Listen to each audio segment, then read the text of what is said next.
pierces the darkness over the calm waters of the Atlantic Ocean. The Titanic is quietly making its way through the waves, its passengers asleep, when suddenly a monstrous white shape is caught in the light beam. The fateful iceberg is about to rend the side of the legendary ship.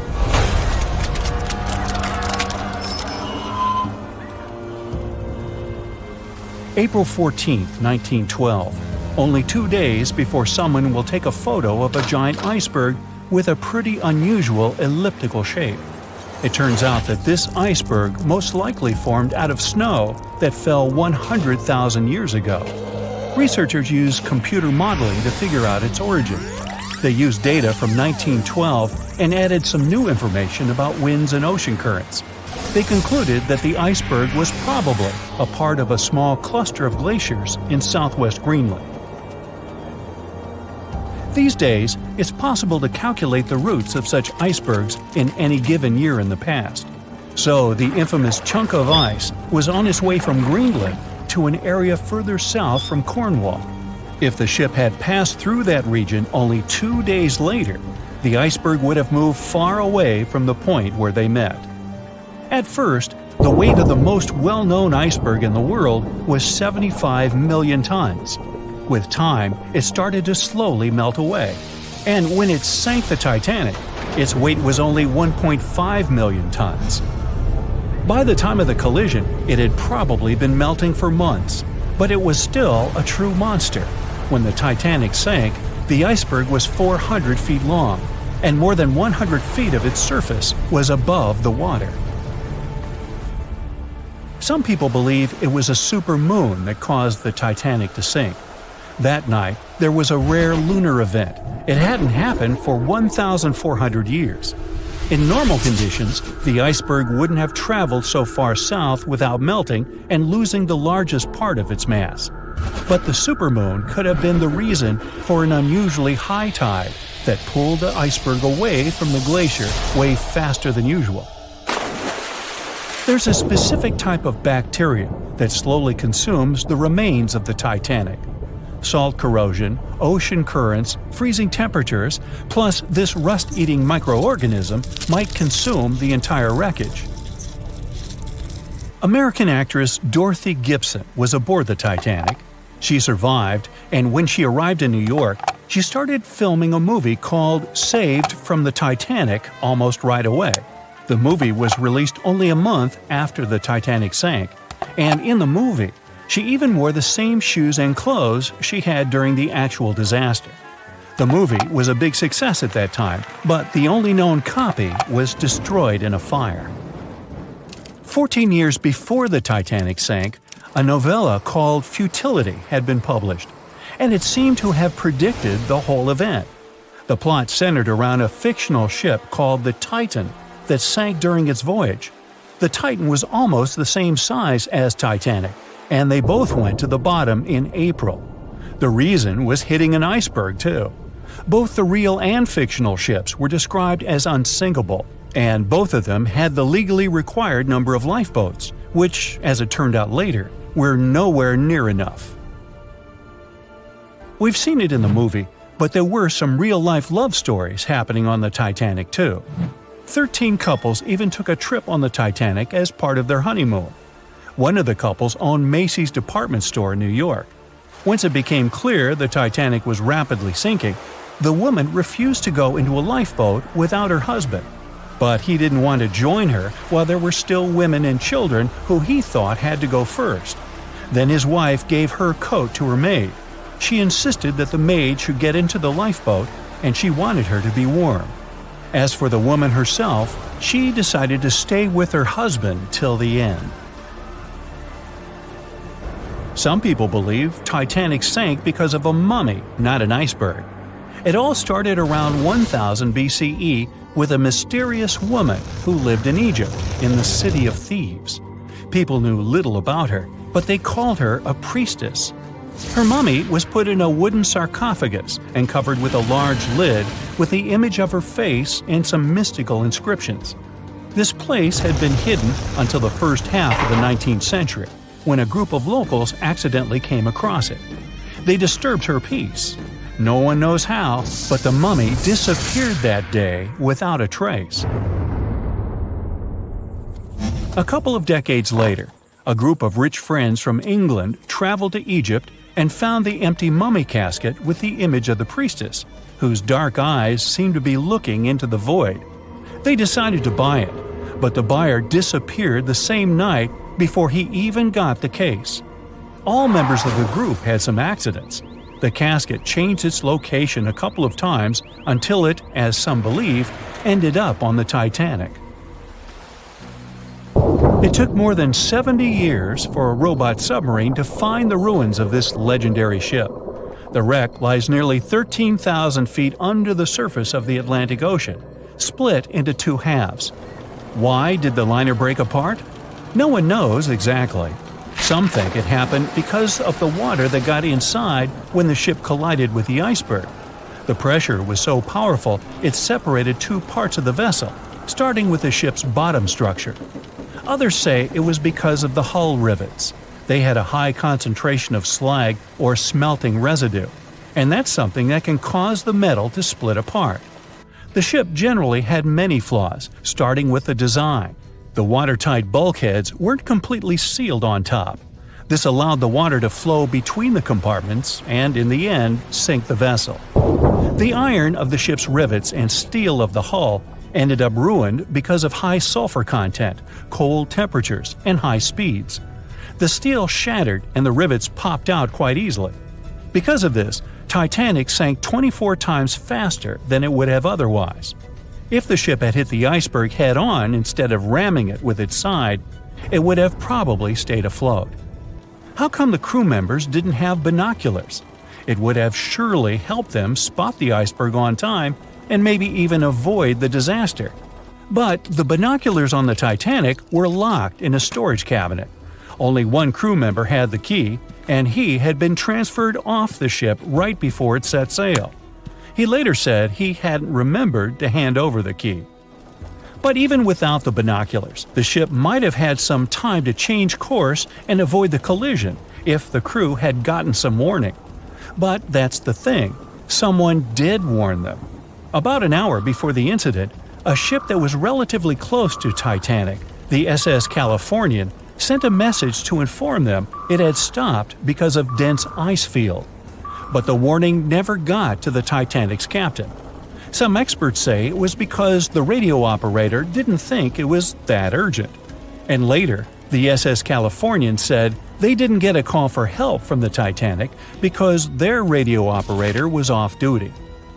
Some say the crew on the Titanic couldn't spot the iceberg on time because of an optical illusion. Atmospheric conditions that night probably caused super refraction, which could have camouflaged the berg. After all, no one actually saw the iceberg until it was too close to the ship to somehow avoid the crash. Not even a whole minute passed between the moment they saw the iceberg and the collision. It was only 37 seconds, and it took Titanic 2 hours and 40 minutes to disappear below the ocean's waves. It was the start of 1912. A giant chunk of ice broke off a glacier in southwest Greenland. The ice was made up of snow that had fallen thousands of years before the event, perhaps as far back as when mammoths still roamed the earth. The iceberg started its journey. It was a huge thing, more than 1,700 feet long and weighing over 75 million tons. It was also a very peaceful chunk of ice. It steered clear of ships and busy transport routes. And then, it somehow floated much further south than other bergs did. Our iceberg was lucky. Others melt long before they get to these low latitudes. Out of up to 30,000 icebergs that drift away from Greenland's glaciers, only 1% ever make it all the way to the Atlantic. Even after melting into the water for months, this massive block of ice was still almost twice as heavy as the Golden Gate Bridge.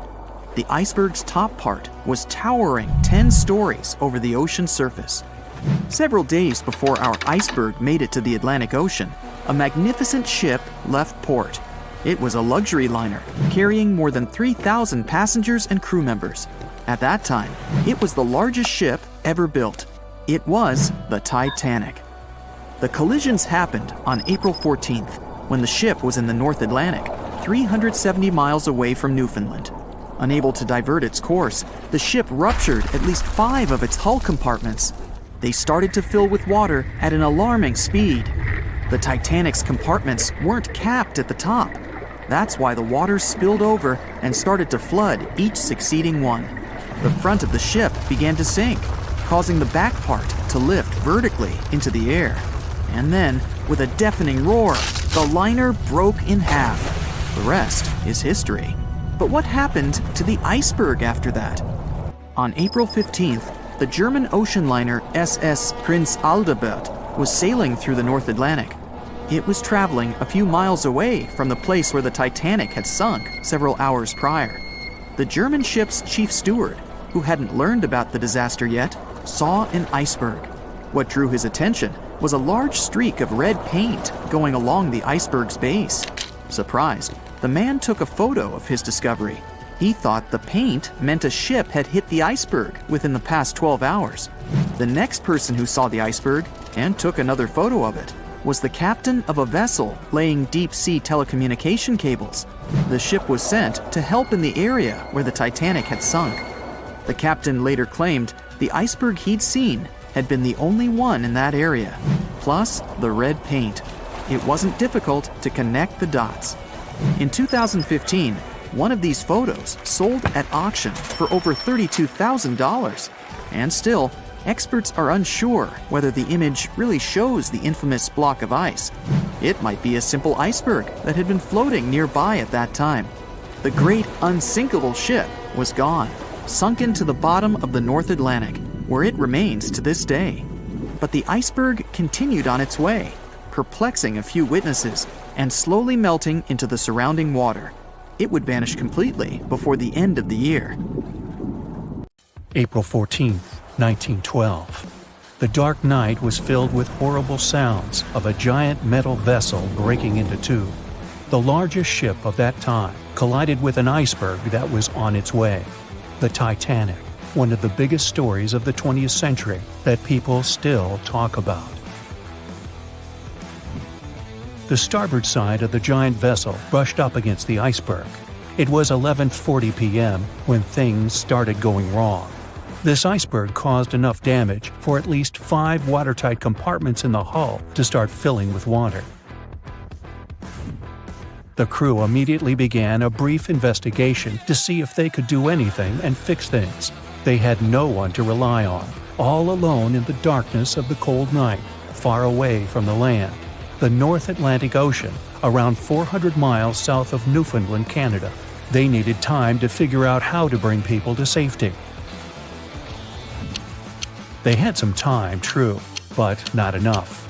If you watched the movie, you know the ship didn't plunge immediately after the icy doom had happened. The whole process lasted a good 2 hours and 40 minutes. But the situation was hard. There were 2,200 people to take care of, including crew and passengers, and things happening on the ship were chaotic. The chief designer, Thomas Andrews, soon realized they wouldn't be able to stay afloat. By midnight, the entire crew had begun preparing the lifeboats for launch. They had 20 boats with space for only 1,178 people, which was just a bit more than 50% of the people on board. The order was to get women and children to safety first. Crewmen were there to row and guide the boats. The scene over the next 2 hours gradually started escalating. The crew members had a task to wake up passengers and warn them something bad was happening. They wanted to place them into a fleet of lifeboats as soon as possible. At 12:15 a.m., some crew members sent out a distress signal. A steamship called Frankfurt was among the first ones that received the message and responded, but they were about 170 nautical miles away.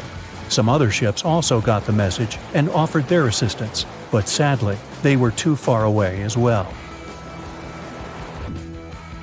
At 12:20 a.m., the Cunard liner Carpathia got a distress signal from the Titanic and changed its course right away. They were 58 miles away at the time, and it would take them more than 3 hours to get there. 20 minutes later, the crew was lowering the first lifeboat. It was carrying only 27 passengers, although it had room for 65. Many of the lifeboats that were launched first were well below capacity. Crew members were worried, thinking the Davids wouldn't be able to hold a fully loaded lifeboat. And in the beginning, many passengers were just too afraid to leave the ship. They still thought Titanic was unsinkable and couldn't imagine the scenario that was going to happen 1 to 2 hours later. The crew was firing the first of 8 distress rockets. Unsuccessful. No one was close enough to help. By 1:20 a.m., they lowered 10 lifeboats. Number 8 had only 28 people in it. One of the passengers on the number 10 was 9-week-old Melvina Dean. She would later become the last survivor who lived until 2009 and turned 97. It was 2 a.m. already. 3 of the collapsible boats were the only lifeboats that remained on the ship. The bow of the vessel had sunk low and had tipped far under the surface. People around it could now clearly see stern propellers above the water. Crew members were lowering collapsible lifeboat D from the roof of the officers' quarters with over 20 passengers in it. As the ship's bow went under, the water was washing collapsible A from the deck. Those 20 people were struggling because their boat was partly filled with water. As crew members were trying to release collapsible B, it fell. Before they righted it, the water swept it off the ship. 30 passengers still managed to find safety on the overturned lifeboat. At 2:17 a.m., the ship's wireless operator decided to transmit one last distress call. A minute later, the light on the ship finally went out. Titanic and all left on board plunged into darkness. The bow continued to sink, and the stern was rising higher above the surface, which placed great strain on the midsection. Horrible sounds were filling the night. Titanic, this massive, legendary ship so many people placed their hopes in and were excited about, broke into 2 between the 3rd and 4th funnels. Reports would speculate it took about 6 minutes for the bow section to reach the ocean bottom. The stern settled back in the water before it rose again into a vertical position. It remained in this situation until it finally disappeared into the ocean. At 2:20 a.m., the stern apparently retained air inside, and water pressure crushed it as it went down. The stern landed about 2,000 feet away from the bow. People consider the Titanic the fastest ship in the world. They thought it was unsinkable because 4 of its compartments could be flooded, and that still wouldn't cause a critical loss of buoyancy. Its life was problematic since its beginning. While the ship was leaving port, it moved within a couple of feet of the steamer New York. It managed to safely pass by, which was a huge relief for all those worried passengers massed on the ship's decks. Titanic sailed off on the 10th of April. Its first journey was across the highly competitive Atlantic route. On the launch day, the Titanic became the biggest movable object in the history of humankind, 882 feet long, 92 feet wide. Not that big if you compare it with today's ships. The biggest cruise ship in the world today is Royal Caribbean's Symphony of the Seas, which is roughly 5 times the size of Titanic. If you put that ship in a vertical position, it would be nearly as tall as the Empire State Building, which is 1,250 feet without antennas. But Titanic was a huge attraction back in its time. At one moment of their journey, they stopped in France, after which they made another stop in Ireland. Once the final passengers boarded, the massive ship set out at full speed for their final destination, New York City. 4 days after the beginning of its journey, Titanic failed to divert its course from a huge iceberg, the story we all know about. Only 700 people survived, and most of them were women and children. The night was extremely cold, 1 hour and 20 minutes after Titanic had gone down to the bottom of the ocean. Survivors weren't even sure someone was coming to save them. Finally, they saw the light. It was Carpathia coming towards them. They came for the people in the lifeboats. The crew brought them aboard and pulled a handful of other passengers out of the water. Many ships tried to contact Titanic a few hours after it sank. Their messages were never returned. Later, when there was an investigation of what really happened, they discovered the Leyland liner California had been less than 20 miles away when Titanic was sinking. But the crew didn't hear the distress signals coming from Titanic because their radio operator was off duty. Countries from both sides of the Atlantic were shocked and horrified when they heard details of what happened to Titanic. They decided to make changes to ship operations, rules that would help avoid such events in the future. They held the first International Convention for Safety of Life at Sea, where they adopted rules for every ship to have lifeboat space for each passenger on board. Also, lifeboat drills became mandatory. They also decided to establish an international ice patrol. Its main role was to monitor icebergs in the North Atlantic shipping lanes. Ships also needed to maintain a 24-hour radio watch. Titanic wasn't built alone. Because of the size of this magnificent ship and all the new equipment it required, it would have been too expensive as a one-off. So the team built the Titanic alongside two sister ships, and both of them had eventful lifetimes. RMS Olympic came first. It was launched in 1910, and for a whole year was the biggest liner in the world. The Britannic was another sister ship that sailed for a while before it too ended down on the ocean bottom. But only Titanic became a legend and one of the most fascinating stories of modern history. Can you guess how many theories of the Titanic's sinking exist? Right, loads, including a theory of my own, which I'm going to share with you today. And then you can decide which one seems most likely to you. One Piece theory. The very first version of the events was the One Piece theory. It's very simple and basically claims that the sinking happened without any breakups. 2:15 a.m., the ship collides with an iceberg. 2:18 a.m., the lights go out. The ship reaches an angle of 45 degrees and then quickly begins its final plunge into the ocean depths. 2:20 a.m., only about 3 minutes later, the RMS Titanic disappears under the surface of the ocean for good. The liner doesn't break, it just goes down as a whole piece. Of course, this can't be true. In April 1912, the Titanic was not only the largest ship in the world, but also the largest ship ever built. It's hard to believe that such a heavy vessel could have gone down without breaking.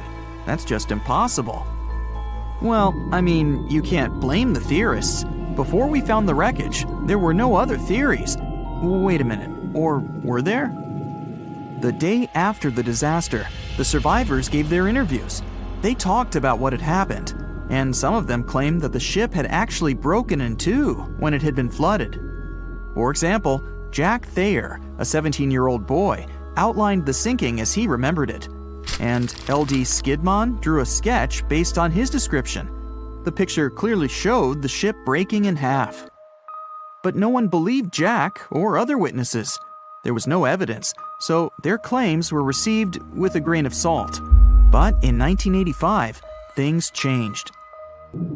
First breakup theory. That's when Robert Ballard found the wreckage of the Titanic in the depths of the ocean. When people saw the wreckage, it became clear that Jack and the other survivors had been right.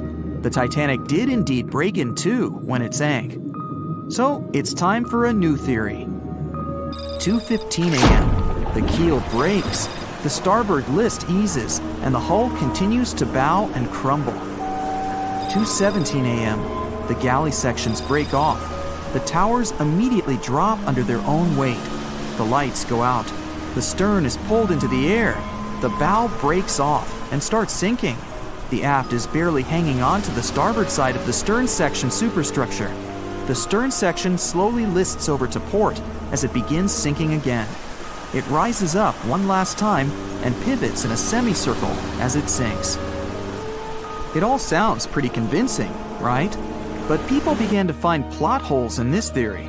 For example, the Titanic couldn't have held together until it reached such a high angle. The breakup would have had to begin much earlier. This only meant there was still a vast field for research and speculations. So people started to come up with their own possible scenarios. How about we look first at the ones no one likes? V-break and Aaron 1912 V-break. According to the first breakup theory, the Titanic reached a high angle, and the weight of its unsupported stern caused it to crack from the top down. But it's physically impossible. So, are there any other ideas? In 2006, Roger Long, a naval architect, decided to research a so-called V theory. 2:17 a.m. The breakup begins at a shallow angle, perhaps as little as 11 degrees. The upper structure fails and starts to crack. At this moment, only its double bottom is holding the Titanic together, but it starts to bend under the strain too, failing the ship. Water is pouring through the crack. It increases the weight in between the two sections, bending the Titanic the other way and pulling it into shape somewhat resemblant to the letter V. The upper decks get mangled and bent together. The bow heads for the bottom, and the stern is the last to sink. This theory has since been disproven many times, though. Roger Long believed it because the broken edges of the upper decks in the Titanic's bow section were all mangled and crushed. However, we have learned that it happened because of the so-called hydraulic downburst, the force of the water crashing into the deck as the Titanic hit the ocean floor. Another V-break theory states that the bow had risen out of the water after the break. This theory was mainly peddled by one former Titanic enthusiast. But not only has this theory been proved to be physically impossible due to the bow's incredible mass, it was also inspired by incorrect information.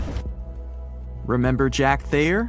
Well, it was based on his sketch and the words of a couple of passengers. But the truth is, none of them had ever seen the Titanic break down like this. Jack himself even stated in an interview that the sketch was completely out of context to what he had actually seen. It was drawn by a passenger on the Carpathia, the ship that received the Titanic's distress signal and came to its aid. It couldn't be used as evidence. Now that we know this, let's move on to the theories that most people believe in. James Cameron's banana peel theory. Who hasn't seen the legendary movie about the Titanic, right? It became the leader of the 70th Academy Awards ceremony in the number of nominations and awards, and deservedly so. But did you know that James Cameron had been interested in the Titanic for many years and studied the ship's history? His books and research are very detailed, and he even came up with his own version of the events. It's called the banana split theory, and this is actually what you could see in the movie. Here's how it goes. The Titanic reaches a 23-degree angle and fractures down to the keel. The double bottom acts as a hinge as the stern falls down. When the double bottom fails, the bow and the stern separate. The stern lists to port, standing vertically, and then begins to go underwater. This theory is the most scientifically accurate one, along with Roy Mengat's theory. Wait, who's Roy Mengat? Mengat theory. Roy Mengat was an engineer who came up with the most plausible theory for the time being. 2:17 a.m. The lights go out on the Titanic. At this moment, the ship is at an angle of 20 to 23 degrees. Suddenly, the vessel snaps in two just around the third funnel. It causes the stern to settle into the water. The keel fails first. The draft and lower hull are crushed and break apart. Water surges into the bow and stern of the ship through the huge cracks, causing the bow section to sink beneath the waves. The stern rises up to the angle of 70 to 90 degrees, and then it sinks too. This theory seems to make the most sense, but it's quite controversial. The survivors who saw the breakup stated that the stern had settled back with the bow completely missing. Mengat's theory, however, contradicts that statement, while James Cameron's scenario takes this into account. Are you thinking what I'm thinking? The truth must be somewhere in the middle. My version. Now, as promised, I'll provide you with my version of the events. Well, it's not really my theory, more like a combination of Roy Mengat's and James Cameron's ones. I believe that James Cameron was right about the breakup. 2:17 a.m. The ship is at a high angle. The lights go out. Then it snaps into two pieces. The bow starts sinking. The double bottom is still attached to the stern for a minute or so. Once the double bottom fails, the two parts separate and the bow goes down. Then, as Mengat said, the stern rises up at a high angle, and then it begins to sink vertically. It might have actually happened because the survivors stated that they had seen a clean break. This means it couldn't be hidden. And they had also seen the stern staying vertically in the air for a long enough time, probably a few minutes, before disappearing. Anyways, all of these are just speculations. Regardless of how the Titanic broke apart and sank, it was a great tragedy. It's already been 110 years since the Titanic collided with an iceberg and sank. Did you know that in 2022, the Blue Star Line company is completing the construction of an exact replica of the Titanic? Called the Titanic II liner, the ship will be sent sailing along the same route with 2,400 people on board. Let's hope that everything goes well for them. Staying in the water that's 70 degrees Fahrenheit for a long time definitely won't do your health any good. A water temperature of 50 degrees Fahrenheit is a nightmare.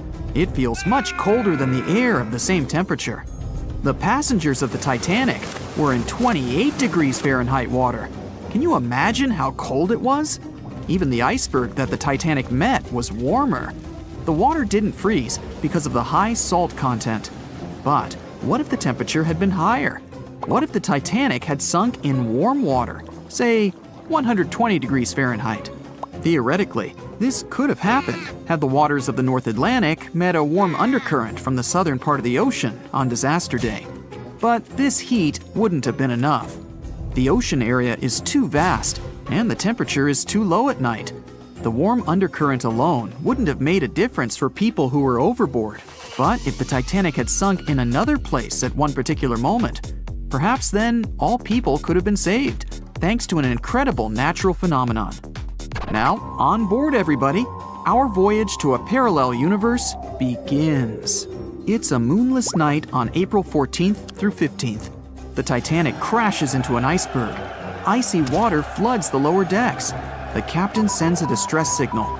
The nearest rescue ship, Carpathia, is 58 miles away from the sinking Titanic. At maximum speed, Carpathia will get there in 4 hours. That's quite long, even in warm tropical waters, since your body loses heat anyway.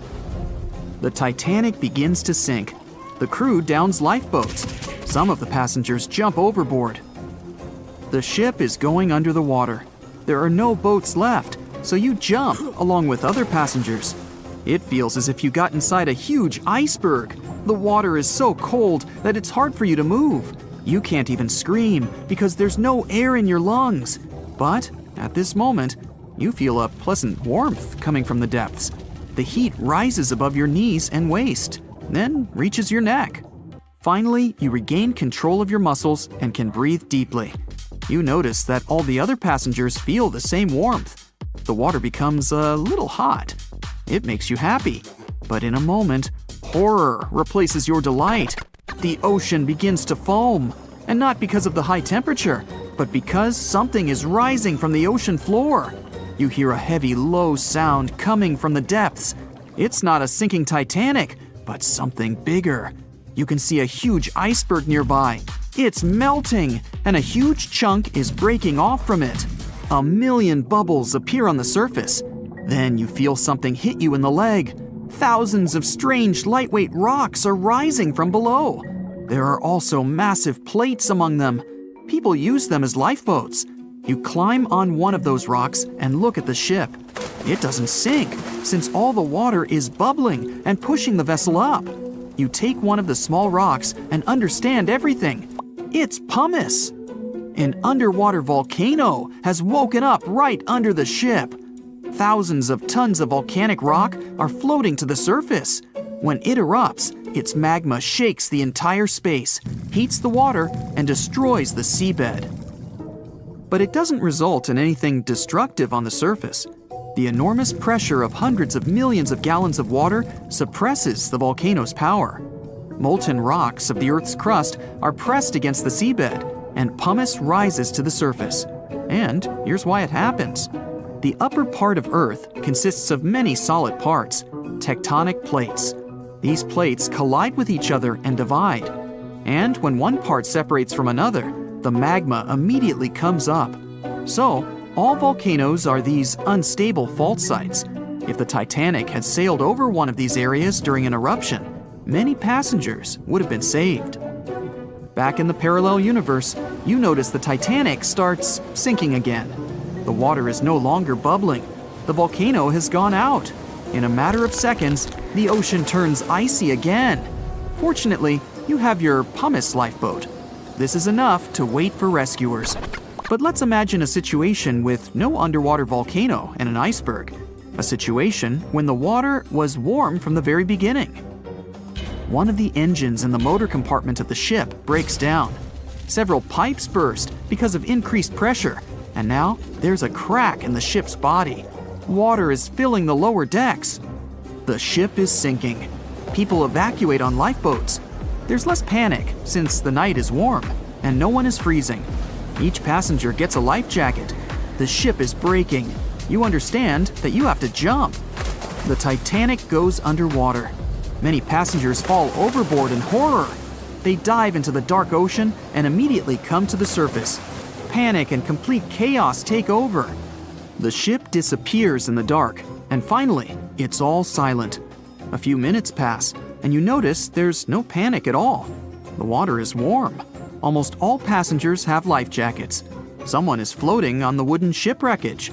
After a couple of hours, the water no longer seems so comfortable. The ocean takes away your body heat. To keep warm, passengers swim closer to each other in a tight circle. Yeah, now it's quite possible to wait for another couple of hours till the rescuers come. People on lifeboats sail closer and take those who freeze on board. Passengers take turns, 20 minutes in the water, then 20 minutes in boats. It's essential not to take your clothes off. Even a wet outfit helps keep your body warm for longer. And when it seems that everyone is saved, somebody screams. A girl in a boat looks scared. She trembles with fear and points her finger into the black water. Passengers try to see what's there and notice a triangular fin. 1, 2, 3. There are so many of them! The noise of the sinking ship has attracted a group of sharks, and now they are circling the survivors, hoping to satisfy their hunger. They're swimming slowly. It doesn't look like they're going to attack. But you should keep your eyes open, as these fish are some of the world's most aggressive and dangerous sharks, the bull sharks. They can be agile, fast, and unpredictable. They don't swim in the cold waters of the Atlantic, but the water in this parallel universe is perfect for them. The sharks are strong and sturdy. They create the illusion of slowness to relax their prey. They're called bull sharks because of their short, blunt muzzle, like that of a bull, and they like to hit a target or other sharks with their forehead. Several fish are ramming boats. Someone falls into the water. Fortunately, people help them back on board. The sharks aren't going to retreat. Chaos and panic ensue. People are screaming and splashing the water with paddles to scare away the fish, but it doesn't help. One of the sharks opens its toothy mouth and clings to a boat. At this moment, you notice more fins nearby. A pack of great white sharks arrives at the party. They are some of the most dangerous animals on the planet. They're big, fast, and strong, and their 300 triangular teeth lined in several rows are sharp as blades. Great white sharks swim around the boats and scare away the bull sharks. You fall off the boat and see a big fin approaching you. Fear awakens the survival instinct in you. You're trying your best to swim away from the shark as far as possible. Of course, it's useless, since the shark is much faster and will definitely catch you. You feel your foot touching the shark's nose. The other foot gets into the toothy mouth. You scream in horror.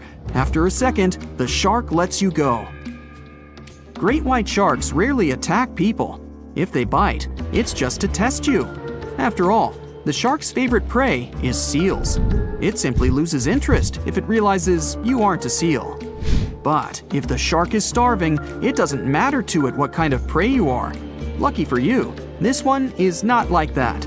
Those survivors in the boats have almost nothing to fear either. Great white sharks don't attack them. They can push boats slightly, but only to test them. The great white shark is swimming away from you. But a bull one appears, and it looks like it's hungry. The shark is swimming towards you, opens its mouth, and a loud ship horn penetrates the water. This is the RMS Carpathia that has come to the rescue. All the sharks swim away scared. All passengers are saved. Back in our universe, another ship that had been nearby could have saved the passengers much earlier. But that's another story. It was the biggest ship ever built in its time, and it was supposed to be unsinkable. But within days of steaming out on its first voyage in 1912, the Titanic was gone beneath the relentless waves of the North Atlantic Ocean. And of its more than 2,200 passengers and crew, only 706 survived that dreadful night. Would a smaller ship have fared any better in the same situation? Did the size of the iceberg truly matter in the end? Was it a mistake for the ship to change course at the last minute as it tried to avoid impact? These are three questions that have people pondering, what if? We do know that Titanic was considered an engineering marvel in its day. Designed by Thomas Andrews for the British shipping company White Star Line, it was just over 880 feet long and 175 feet tall. Built with abundant space for 840 staterooms, a swimming pool, a squash court, a gym, and 2 dining rooms. But it was below deck that one of its most impressive new features could be found. Titanic's hull was divided into 16 compartments designed to be watertight. Up to 4 of these compartments could take on water in the event of a breach, with the remaining 12 helping to keep the damaged ship afloat. It was thanks to these compartments that the ship was regarded as unsinkable. Rumor has it that Philip Frank, White Star Line's vice president, even declared, "There is no danger that Titanic will sink. The boat is unsinkable, and nothing but inconvenience will be suffered by the passengers." On April 14, 1912, that proved to be mistaken when Titanic struck an iceberg. As ice ripped along the ship's hull, several of those watertight compartments ruptured. It took only 2.5 hours for Titanic to sink. Did the size of the iceberg that hit Titanic seal its fate? Would a bigger or smaller iceberg have made any difference? Icebergs come in a wide variety of shapes and sizes. They are pieces of ice that have broken away from glaciers or ice shelves in the Arctic and Antarctic, and are now wandering across the ocean until they eventually melt. One of the tallest icebergs ever found would have easily dwarfed Titanic. Discovered in 1957, it was 550 feet high. That's close to the height of the Washington Monument. Imagine ramming into something that big. Smaller icebergs, though, can turn out just as dangerous. Some are the size of houses and called bergy bits. Others, closer to the size of a car, are called growlers. These can be much harder for ships and boats to locate, making them more difficult to avoid. And though smaller, they can produce a lot of damage when hit. It's also critical to recall that icebergs are always bigger than they seem, with the majority of their mass lurking below the ocean surface. In fact, over 80% of an iceberg's volume is underwater. Most of its sharp, jagged edges cannot be seen. Roam too close, and you risk damaging your ship's hull.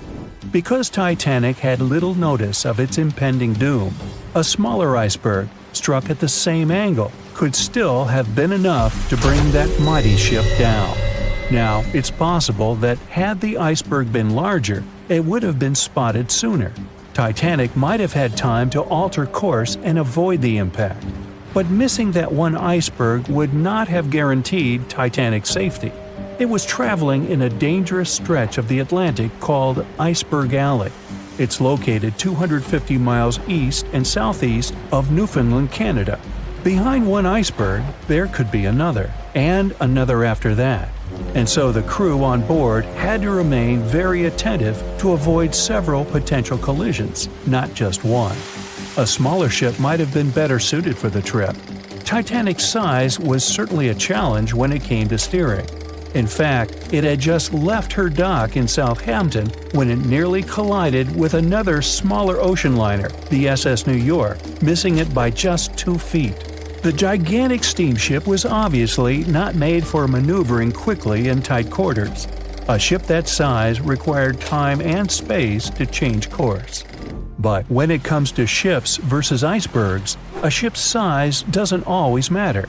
The Islander was a steamship designed to travel the Inside Passage in Alaska.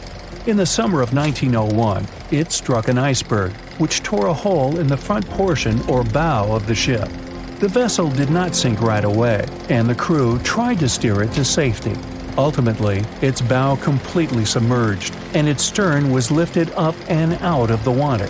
It didn't take much longer before the ship sank completely. Of the 168 passengers and crew members, 128 survived, and $3 million in gold was lost.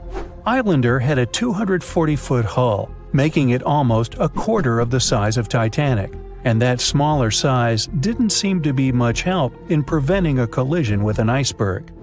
And then there was the Hans Hedtoft in 1959.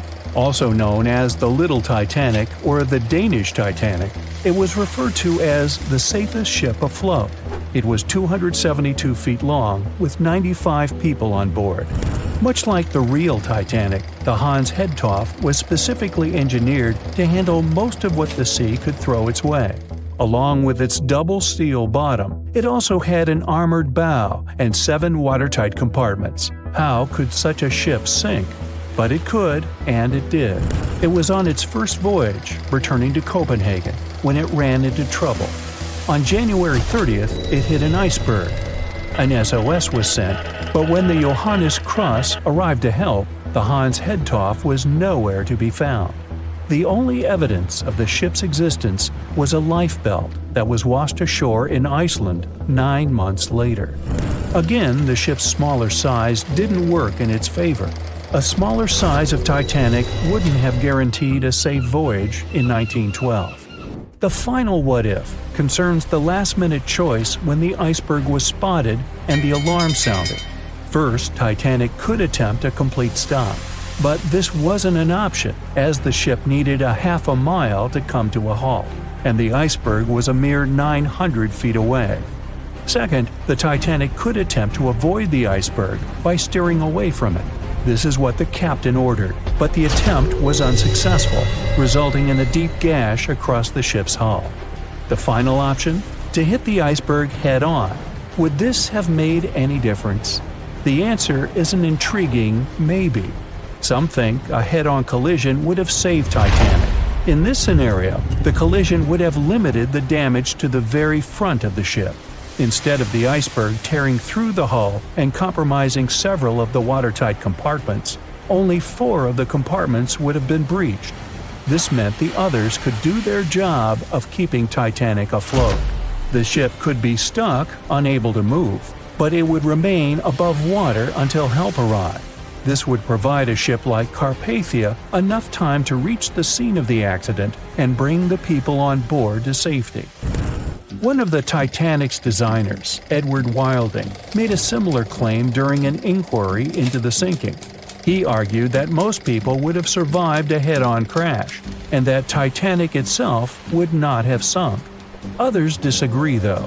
First, the special bulkheads on Titanic were designed specifically to protect the ship against collisions with other vessels, not with icebergs. These compartments would crumple upon impact, absorbing some of the force while the other ship absorbed the rest. Though the damage would still be extensive, the remaining bulkheads would keep the ship afloat.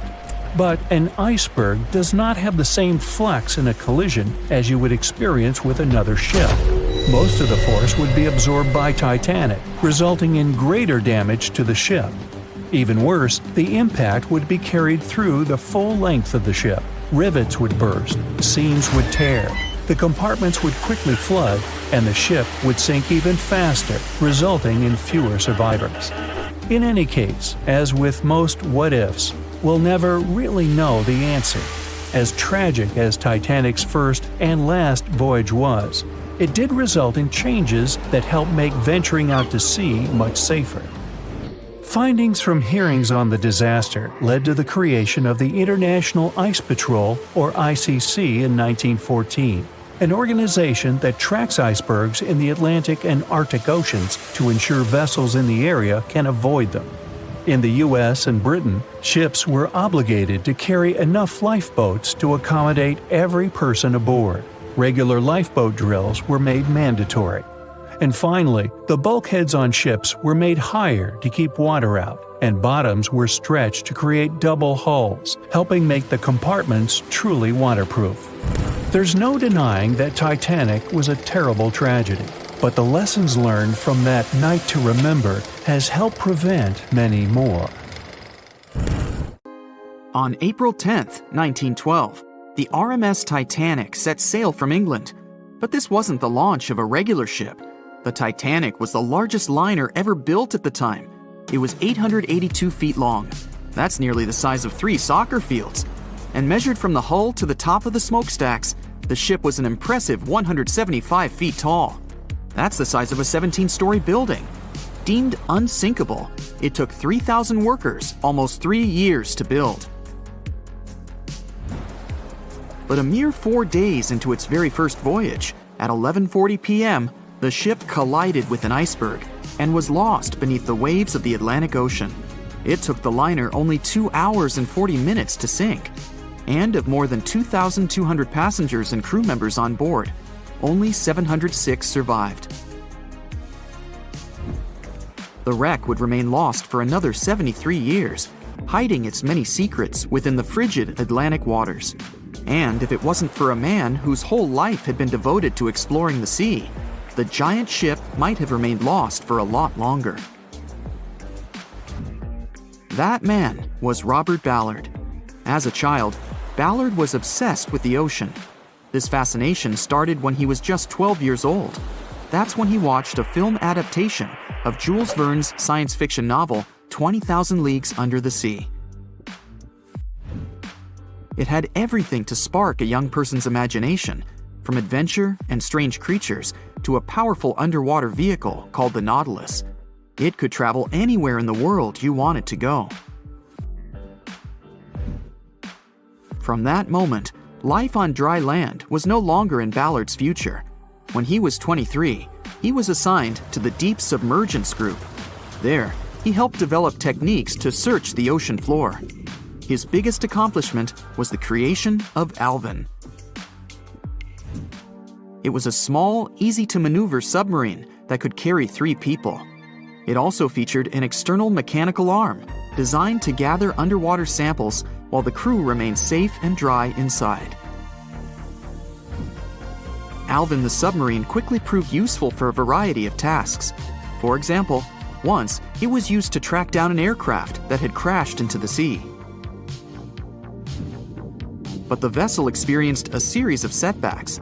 In one case, it was attacked by a swordfish, which caused the submarine to resurface quickly. The swordfish, still stuck in the outer skin of the submarine, became that night's dinner. And in October 1968, the submarine was being lowered into the water when the cables holding it snapped, sending it careening into the ocean along with 3 crew members on board. And because the small vessel was still open, it immediately filled with water and quickly began to sink. Luckily, the crew managed to escape, but Alvin was gone. Bad weather hampered multiple attempts to recover the vessel. It wasn't until the following year that it was finally returned to the surface. In time, Alvin would be improved. Its hull would be strengthened by titanium, giving it a higher depth rating, thus making it even better suited for ocean exploration. The specialized submarine would come in handy in many of Ballard's 100-plus expeditions. The man was one of the first to explore an underwater mountain chain called the Mid-Atlantic Ridge in the Atlantic Ocean. And when he found thermal vents in the Galapagos Rift in the late 70s, he also helped discover and document the process of chemosynthesis. That's a complicated chemical synthesis of food energy by bacteria. But his biggest discovery was still to come. Ballard claimed he'd never been a Titanic fanatic, but he eventually became obsessed with finding the ship after watching other explorers try and fail. As he said, Titanic was clearly the big Mount Everest at the time. Many others had tried, many that I thought would have succeeded, or should have succeeded but didn't. Ballard began thinking about finding the ship as early as 1973, and 4 years later, he actually made an attempt. He used the deep-sea salvage vessel Sea Probe, which was a drill ship equipped with cameras and sonar. But he was forced to give up when the drilling pipe broke. It just wasn't his time. In the early 80s, a Texas oil man named Jack Grimm tried to find the wreck on 3 different occasions. Once, Grimm was actually right over the Titanic, but his equipment failed to detect it. That's what we call extreme bad luck. Ballard was just biding his time. He needed a plan and some help. The first issue was getting down to the bottom of the Atlantic. The furthest down he had ever traveled before was 20,000 feet, and this trip took him 3 hours, and that didn't include the way back up. Ballard knew he could use Alvin, already enhanced with a titanium hull to withstand the pressure of the ocean. But he also needed something that didn't require him to actually go down with it. An unpiloted remote-controlled submarine would be ideal. But first, he would have to create one. He reached out to the authorities, hoping they would provide funding for his project. And though officials had no interest in the Titanic, they were willing to help. But there was a catch. Ballard had to first focus on tracking down 2 submarines, the Thresher and the Scorpion, which had sunk to the bottom of the Atlantic Ocean in the 1960s. The authorities were hoping to study them to find out why they had sunk in the first place. They also wanted to know if they could be recovered or if it was safe to leave them on the ocean floor. Only when he had successfully completed this task would he be free to use any remaining time on his contract to find the Titanic. With no other options for funding, Ballard took the offer. He got to work.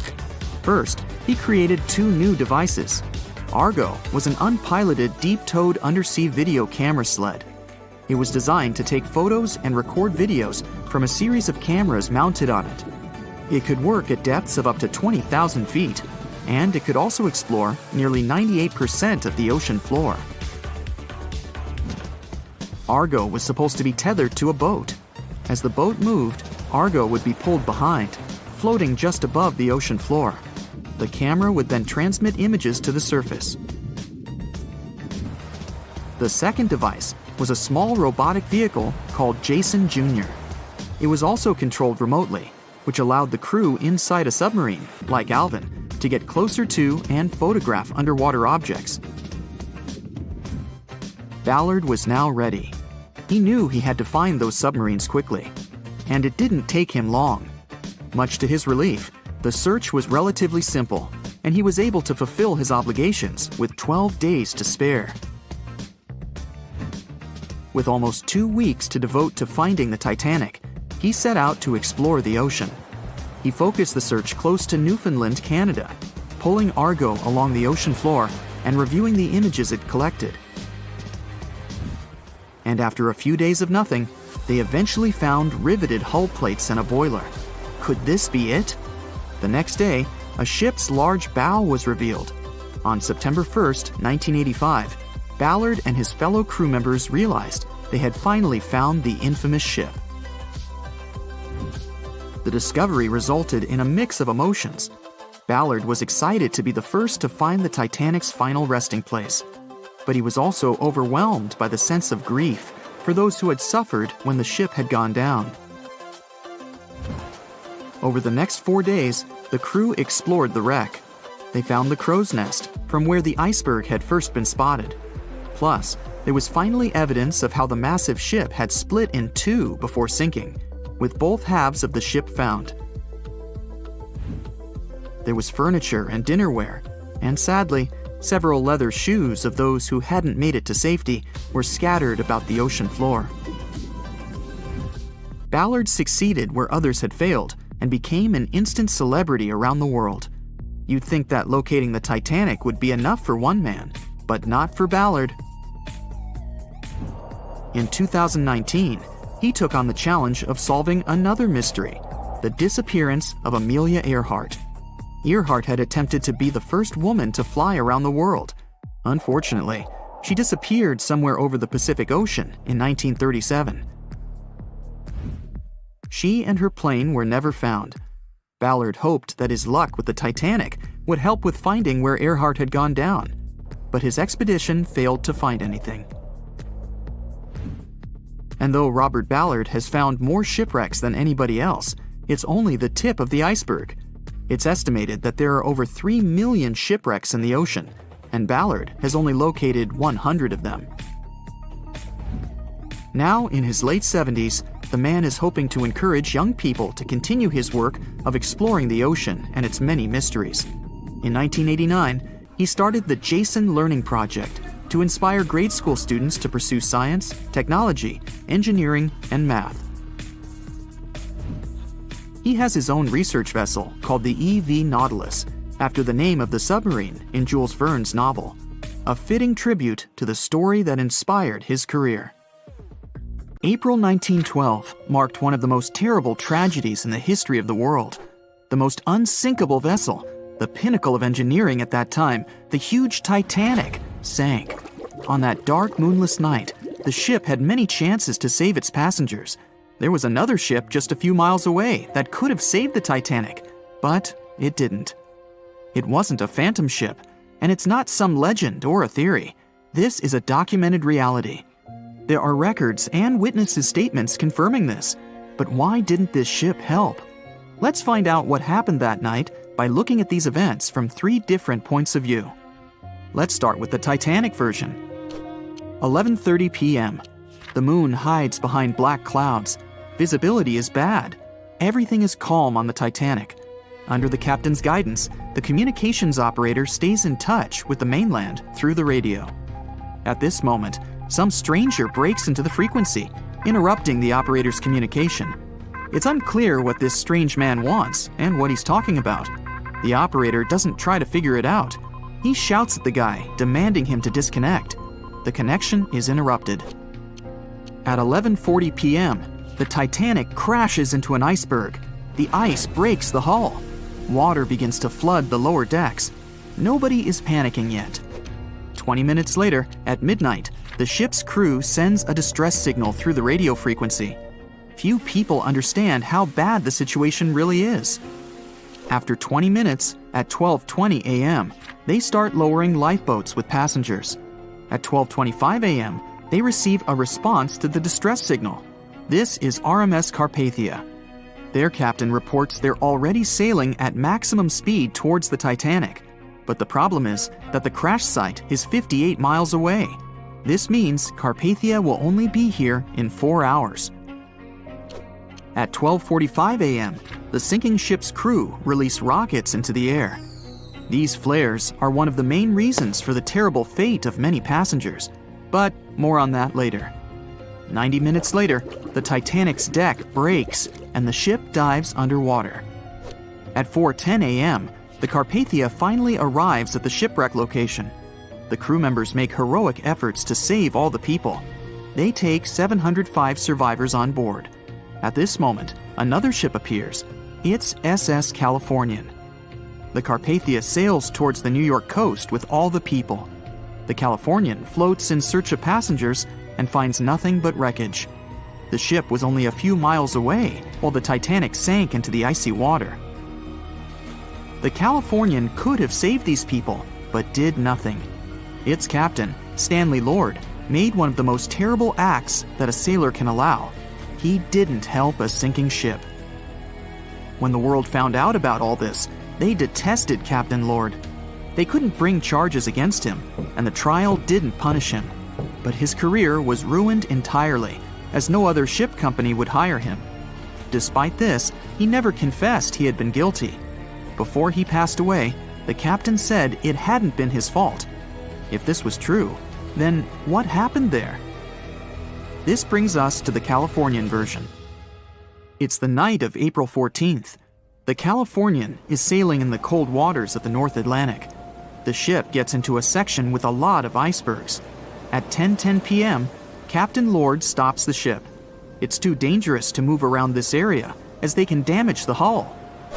At 11 p.m., the ship starts drifting. It's impossible to move in such conditions with such poor visibility. The captain knows that the Titanic is coming here, so he orders the radio operator to warn the ship about the danger. Radio operator Evans turns on the receiver and tries to contact the Titanic.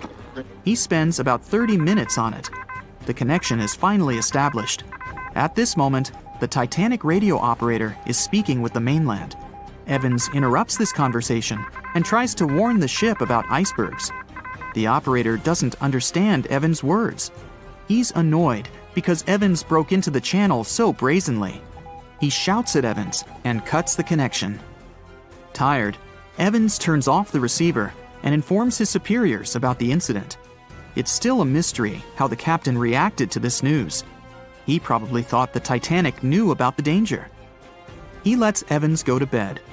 If Evans hadn't turned off the radio and waited 1 hour, he would have heard a distress signal from the Titanic. But you shouldn't blame him. At this point, he has no official reason to stay at the transmitter. Evans is too exhausted and can't fight drowsiness. So, Evans goes to bed. The Titanic begins to sink. Its captain sends a distress signal. The operator on board the Carpathia catches it, but the Californian doesn't, since the receiver is turned off. Captain Lord can't sleep. He feels that something is wrong.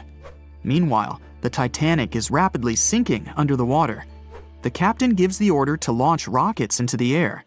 And here is where one of the critical mistakes takes place. They release warning lights, but they are not red. The crew forgot to take red rockets on board for some reason, so they lit up the sky with a bright white light. If you need to send a distress signal, you need to release red lights. Captain Lord sees these lights, but doesn't perceive them as a cry for help. It can't be that there are no standard red rockets on such a massive ship as the Titanic. But, unfortunately, it can. Captain Lord thinks the Titanic is sailing away. Perhaps there is some unknown reason behind those white lights, but he doesn't really know. So, Captain Lord has no idea that the Titanic is sinking. He still decides to contact the ship, but this time, not through radio communication. Captain Lord doesn't wake up the radio operator and sends a signal to the Titanic through a signal lamp. It's important to understand that many old-school captains didn't take radio communication seriously. They didn't understand the value of this technology. That's why Captain Lord doesn't wake up Evans. He sends light signals, but the Titanic doesn't respond. Many survivors later mentioned seeing the flashing lights of the Californian, but there was nothing they could have done. The ship's crew doesn't hear their cries for help. At 2:20 a.m., the Titanic completely goes underwater. A little more than 2 hours later, radio operator Evans wakes up and turns the transmitter on. He hears many rescuers talking about the sunken ship. Evans understands everything. He reports this to the captain. At that moment, the Californian immediately heads to the wreck site. They meet Carpathia there. With the survivors on board, it sails towards New York. The Californian stays sailing and looking for people. They find nothing but wreckage. The Californian returns to the mainland. The news about the ship that could have saved the Titanic is spreading all over the country.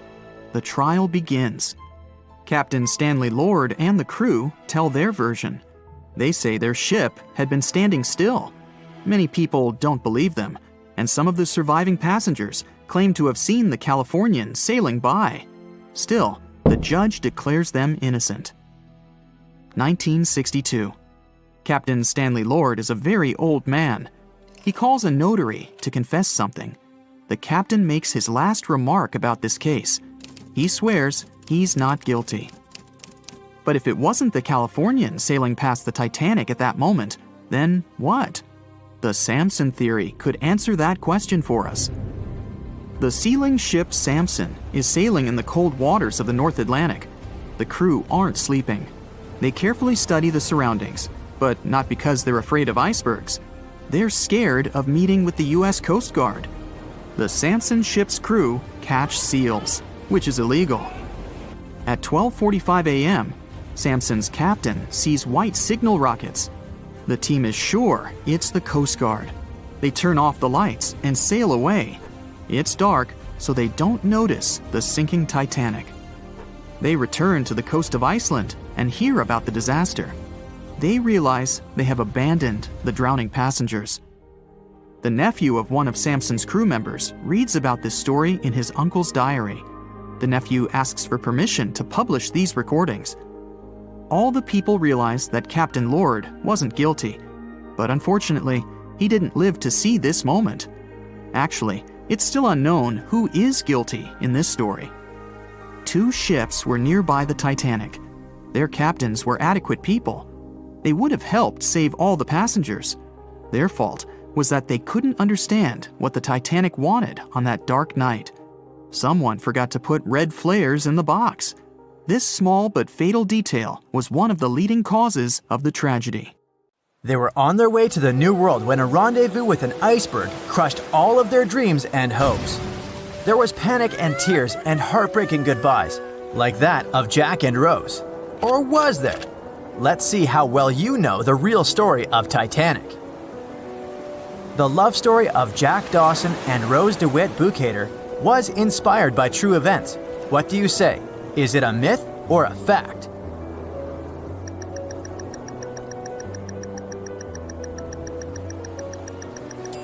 The most emotional Titanic love story was actually all made up by the screenwriter and director of the famous movie, James Cameron.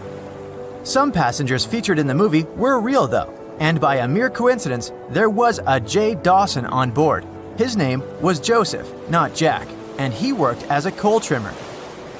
The most expensive object lost with the Titanic was a painting by Pablo Picasso.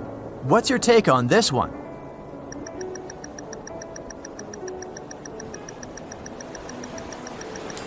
It's a myth, another one given to us by the famous movie. The most valuable item that went down with the Titanic was probably a Mary Joseph Blondell painting, created in 1814. Some other valuable items were a violin that belonged to Wallace Hartley, the musician who insisted that they had to play till the very last moment. There was also a 1912 Renault Type CB Coupe de Ville that would now cost millions of dollars, a handwritten manuscript by Joseph Conrad, first edition essays by Francis Bacon, 5 Steinway grand pianos, and, of course, some fine china plates and cups, and first-class passengers' jewelry.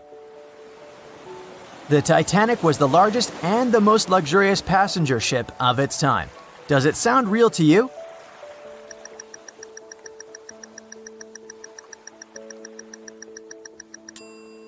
Yep, it's totally true. In April 1912, the Titanic was the largest ship ever built. It was 882 feet long and had a maximum passenger capacity of 2,435 people. That's not a lot compared to the largest cruise ship of today, the Symphony of the Seas. It's just a bit longer than the Titanic, but has more than double the passenger numbers. And yes, no other cruise liner has probably beaten the Titanic in terms of luxury to this day. It costs more than $200 million to build in today's money. The tickets were also quite expensive. Duh! First-class tickets ranged in price from $1,700 in today's money for a berth up to $50,000 for one of the 2 parlor suites. Second-class tickets were $700. Third-class passengers had to pay between $170 to $460. Most of the passengers of the unsinkable ship managed to survive. True or false?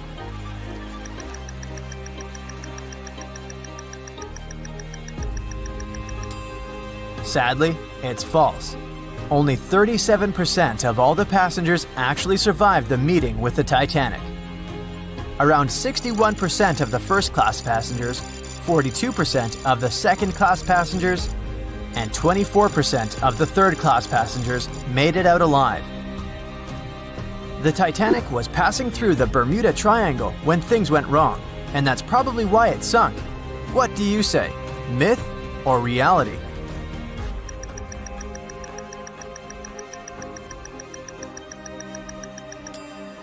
It's 100% a myth. The Titanic never even came close to the Bermuda Triangle. The liner sank about 400 miles south of Newfoundland, which is a huge distance to the north of Bermuda, the infamous area where ships and planes disappear without a trace. We might have the moon to blame for the sinking of the Titanic. True or false?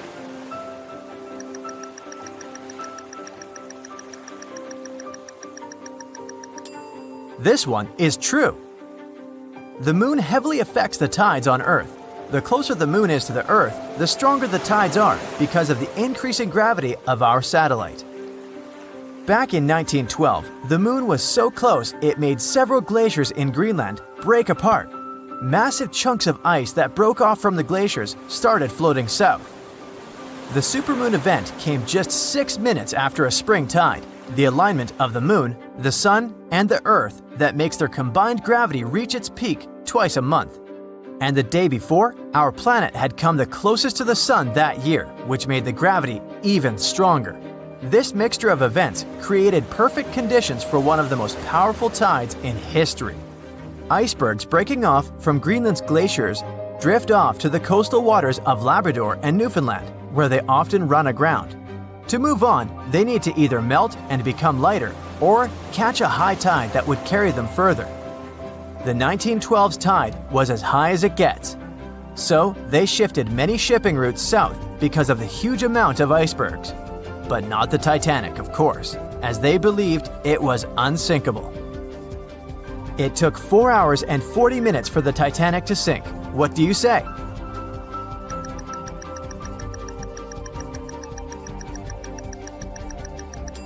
It's false, and if you're a Titanic expert, you definitely know it was actually 2 hours and 40 minutes. And this was slow enough, given the damage caused by the iceberg. It didn't sink faster, thanks to the ship's construction. There were 16 watertight compartments in the lower part of the ship. They worked as a lifeline. When the iceberg crashed into the hull, it broke into 6 boxes. The Titanic could have stayed afloat only if 4 compartments had been damaged. Water filled the first 6 compartments within 1 hour. During this time, the ship tilted slightly to the right side. Then, water began to flood the 7th box when all 6 boxes were filled. And from that moment, the sinking rate was growing with every second. The ship's bow sank under the water, and then the stern filled up. One of the leading reasons for the Titanic tragedy was signal rockets. True or false? What's your take on it?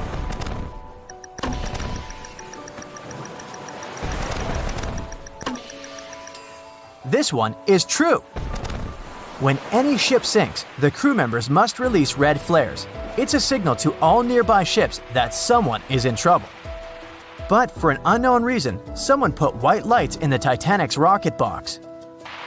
When the ship crashed into an iceberg, the crew members released white flares. Another ship, SS Californian, was nearby at the time. Its captain knew the Titanic was going through a dangerous iceberg area. The crew of this ship didn't see the Titanic in the dark, but they noticed white rockets. Radio communication between the vessels didn't work. The SS Californian operator turned off the receiver. The Californian captain felt that something was wrong, so he sent a Morse lamp signal to the Titanic. But it was too late. The ship was already underwater, so no one could respond. Another ship, Samson, was sailing alongside the Titanic. It drifted with lights off since it was catching seals, and that's not legal. When the captain saw the Titanic's white rockets, he thought it was the Coast Guard. So Samson sailed away as fast as they could. They realized they had abandoned the drowning passengers once they made it to Iceland and learned the horrible news. In 1996, one expedition managed to raise the Titanic from the ocean floor. Do you believe it?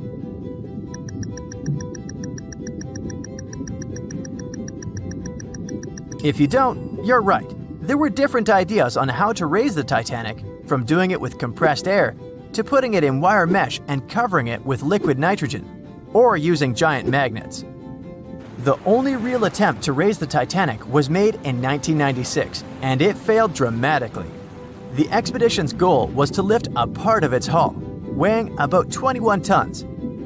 It would still have been the largest piece to see the sunlight again, if the operation had succeeded, that is. They lowered 4 large bags filled with diesel fuel to the bottom of the ocean and attached them to the hull plate. Then, the fuel bags were released and they started lifting the pieces on their own. The plate was about 200 feet below the surface when the weather got rough. The expedition members decided to tow the part to calmer waters around 80 miles away. Long before they reached the towing destination, half of the plate broke off and sank to the bottom again. 2 of the lifting bags seemed to have broken loose, and the hull went down. The Titanic will most likely crumble to dust halfway up if someone tries lifting it again. So, how many correct answers do you have? Let me know in the comments below. So in 2017, over 25 million people boarded cruise ships all over the world. Now, if you're keeping count, that's more than the total population of Greece. It's become America's favorite choice when it comes to going on vacation. It's easy to see why hopping aboard a cruise ship becomes more popular each year. Heading out on a cruise is also coming back in style with newer generations. 2/3 of Gen Y and millennials say that cruising is their new preferred type of vacation. How's that? Well, let's see. It's easy to plan in advance. On board, you can find activities for all family members, and you get a chance to visit several different destinations in one trip. An added bonus of booking a cruise? You can sample various places for a future time off. The entertainment on board is often top-notch, providing passengers with an added taste of luxury. And the amenities and accommodations are generally very reliable. Not to mention that it gives tourists that feeling of actually getting away from everything that people strive for while out of the office. Royal Caribbean International is one of the largest cruise lines in the world, with just over 19% of the cruise market as of 2018. Its current fleet is divided into many different classes of ships, including the Voyager class, Radiance, and Quantum. The latest addition to the Royal Caribbean International's impressive fleet was built in 2018. Wonder of the Seas is now the largest cruise ship in the world. Since this spectacular liner has just had her maiden voyage in March 2022, let's look at some of the incredible perks it has to offer its passengers. For starters, the boat is so big that it had to be split into neighborhoods. Well, it figures since Wonder of the Seas can accommodate almost 7,000 passengers. Fond of New York? Well, no worries. Wonder of the Seas has a central park of its own, with an estimated 10,000 plants to check out. The ship's central park is a feature of all Oasis-class ships, being one of the so-called neighborhoods. Let's look at some other areas, shall we? Like this boardwalk, a place that includes an arcade, a candy store, and a sports bar. It's best suited for long walks. There's a pool and sports zone on Wonder of the Sea. These areas feature the ship's numerous pools and hot tubs. There are many activities to check out on the sports court. Then there's the Royal Promenade, or Promenade if you prefer. That's the main road on Wonder of the Seas, with bars, lounges, and places to grab a cup of coffee, or a luxurious latte. The entertainment neighborhood is the focal point for leisure activities on the ship. Here, guests can find a comedy club, an ice skating rink, and even a theater. The spa and fitness area is a tranquil zone with a huge array of treatments available. The fitness center is free of charge, by the way, so there's no excuse for guests to skip a leg day. An extra 8th zone was added to Wonder of the Seas. It's called the Suite Neighborhood. This is an exclusive area designed for guests staying in the suites. Oh, now I get it. It's located at the top of the ship. Guests here have designated staff members called royal genies. Yeah, if you rub a lamp in your suite, they appear. Nah, not really. The genies are similar to butlers. They can cater to just a few cabins. Of course, the cruise line wants to divert other guests from asking these crew members various questions and taking their time. That's why the genies don't wear name tags in public areas. As for its itinerary, Wonder of the Seas was initially supposed to be homeported in China, but Royal Caribbean decided to move the liner to the United States.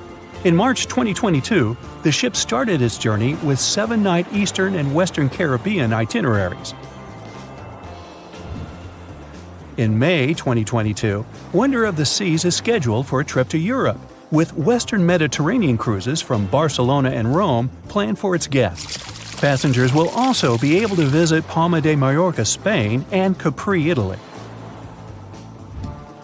When the summer season is over, Wonder of the Seas is scheduled to return to Florida to offer year-round sailing starting November 2022.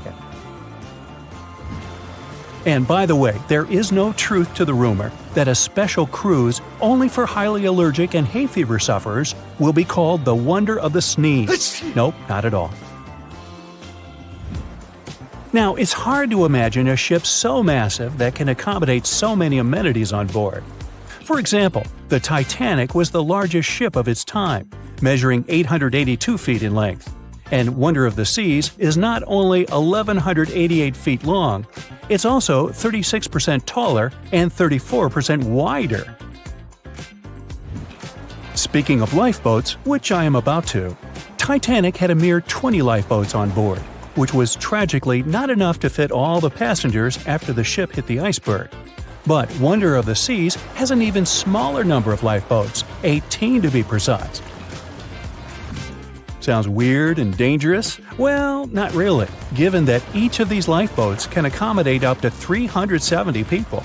It means that all the passengers and crew members, an estimated 8,000 people if fully booked, are going to be safe in case of an emergency.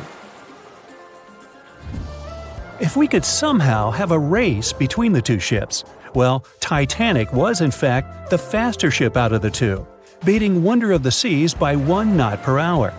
Cruise ship passengers today are more interested in the experience rather than the speed of the boat itself. That's why how fast a ship can travel is not an extremely important aspect nowadays. In terms of costs, Titanic cost around $7.5 million at the time of its construction. It's the equivalent of about $200 million today. How about Wonder of the Seas? Well, it cost a staggering $1.35 billion to build, making it 6 times more expensive than the Titanic. How about we compare ticket prices? Well, in this case, the least expensive ticket on Titanic was £7. It's about $1,000 today. The cheapest ticket on Wonder of the Seas is currently $423, but prices may vary depending on the location, season, itinerary, and how much you tip your royal genie. And I know you were going to ask, how about icebergs? Well, Titanic steamed in the frigid North Atlantic, where you had to be on the lookout for those. Wonder of the Seas will be cruising the balmy Caribbean, where the worst thing you can hit on is 17 and blackjack. Oops, busted. Anyway, set side by side with its other sisters from the Royal Caribbean fleet, Wonder of the Seas is equally as impressive. The company's earliest ships could host about 2,500 people. This included passengers and the staff. Such ships were Splendor of the Seas, Legend of the Seas, and the smallest of them all, Thumbelina of the Seas. No, wait, that should be Empress of the Seas. Oops, my bad. The largest ships in the company's fleet can now house about 9,000 people altogether. That's almost 3 times the size and capacity of the earlier liners. Wonder of the Seas is one of them, as well as Harmony of the Seas and Symphony of the Seas. Are you seeing a pattern here? Yep, if you ever encounter a ship with Of the Seas in its name, it's safe to assume it belongs to Royal Caribbean. But if it's a can of tuna, it might actually be Chicken of the Sea. Hey, I like tuna. Now, choosing between cruise ships based on their size is like wondering if you should visit your local museum or the Louvre in Paris. It all depends on your preferences. Some families prefer small settings.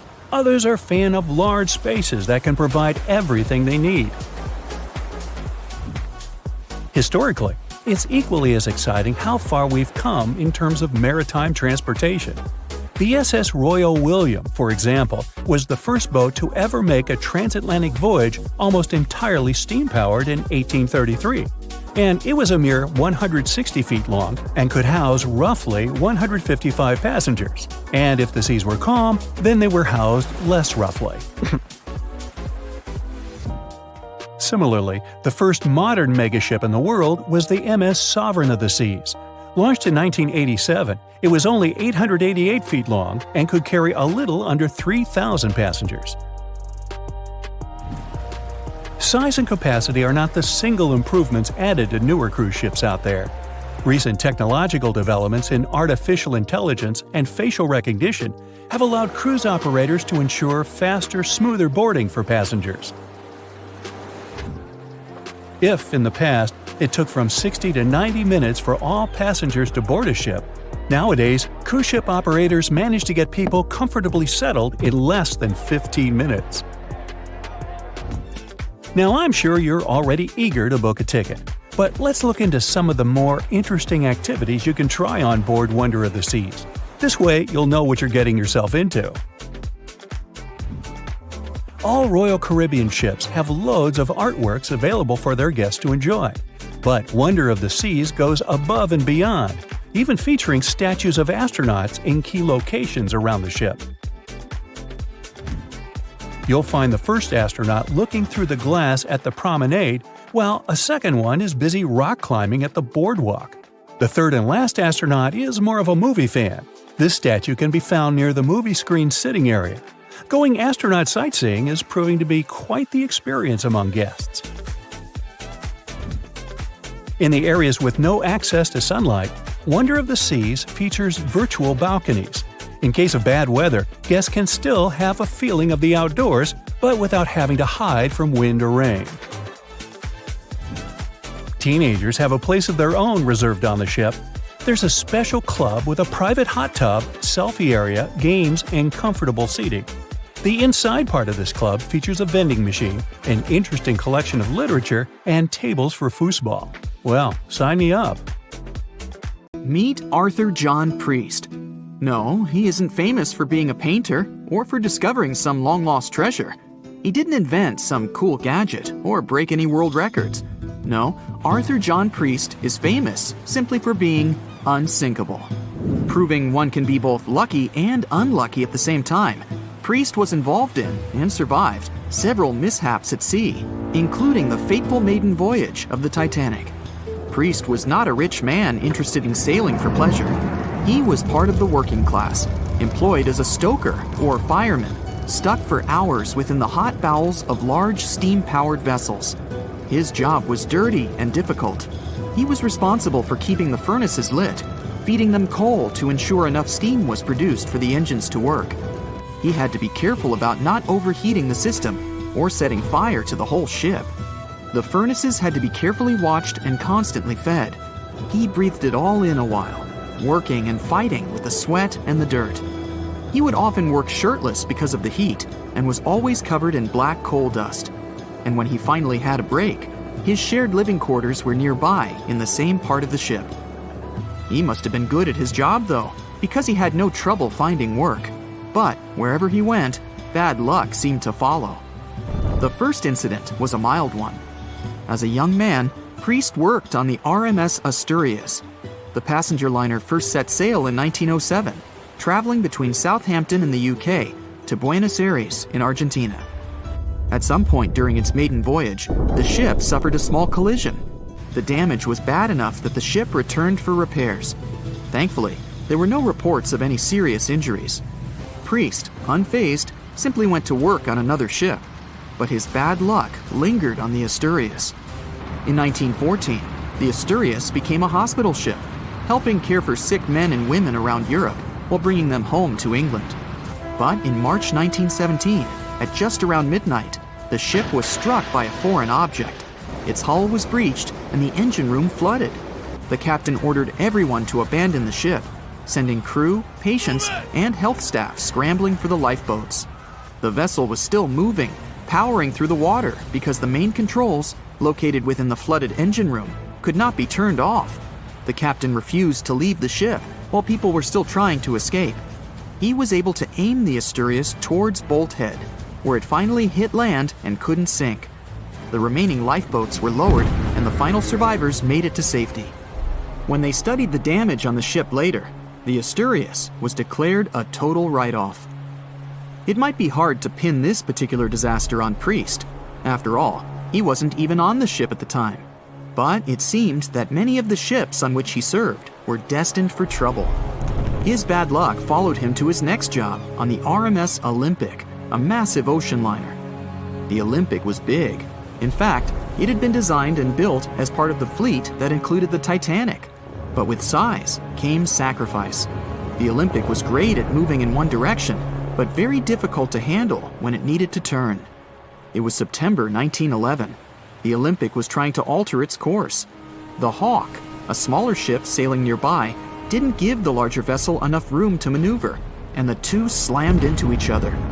Because the Hawk was engineered to deal with potential confrontations when out at sea, its reinforced bow tore through the Olympic. Two large gashes appeared on the ocean liner's side. The propeller shaft was badly twisted, and worse, the ship began to take on water.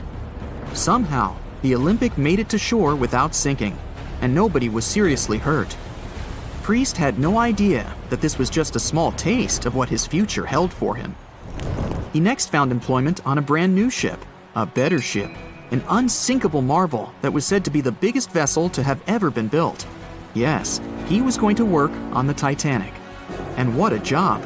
It took 29 boilers, requiring 850 tons of coal a day to produce enough steam to power the Titanic. Priest was just one of 150 stokers toiling away in the ship's underbelly, keeping those fires burning day and night. He made around $30 a month. But on April 14, 1912, he would find himself flung from a world of extreme heat to one of blistering cold. At approximately 11:35 p.m., the crew spotted an iceberg. The Titanic tried to avoid it, but the alarm had been sounded too late. 5 minutes later, the two collided. The iceberg tore through the hull, and the once watertight compartments inside were badly ruptured.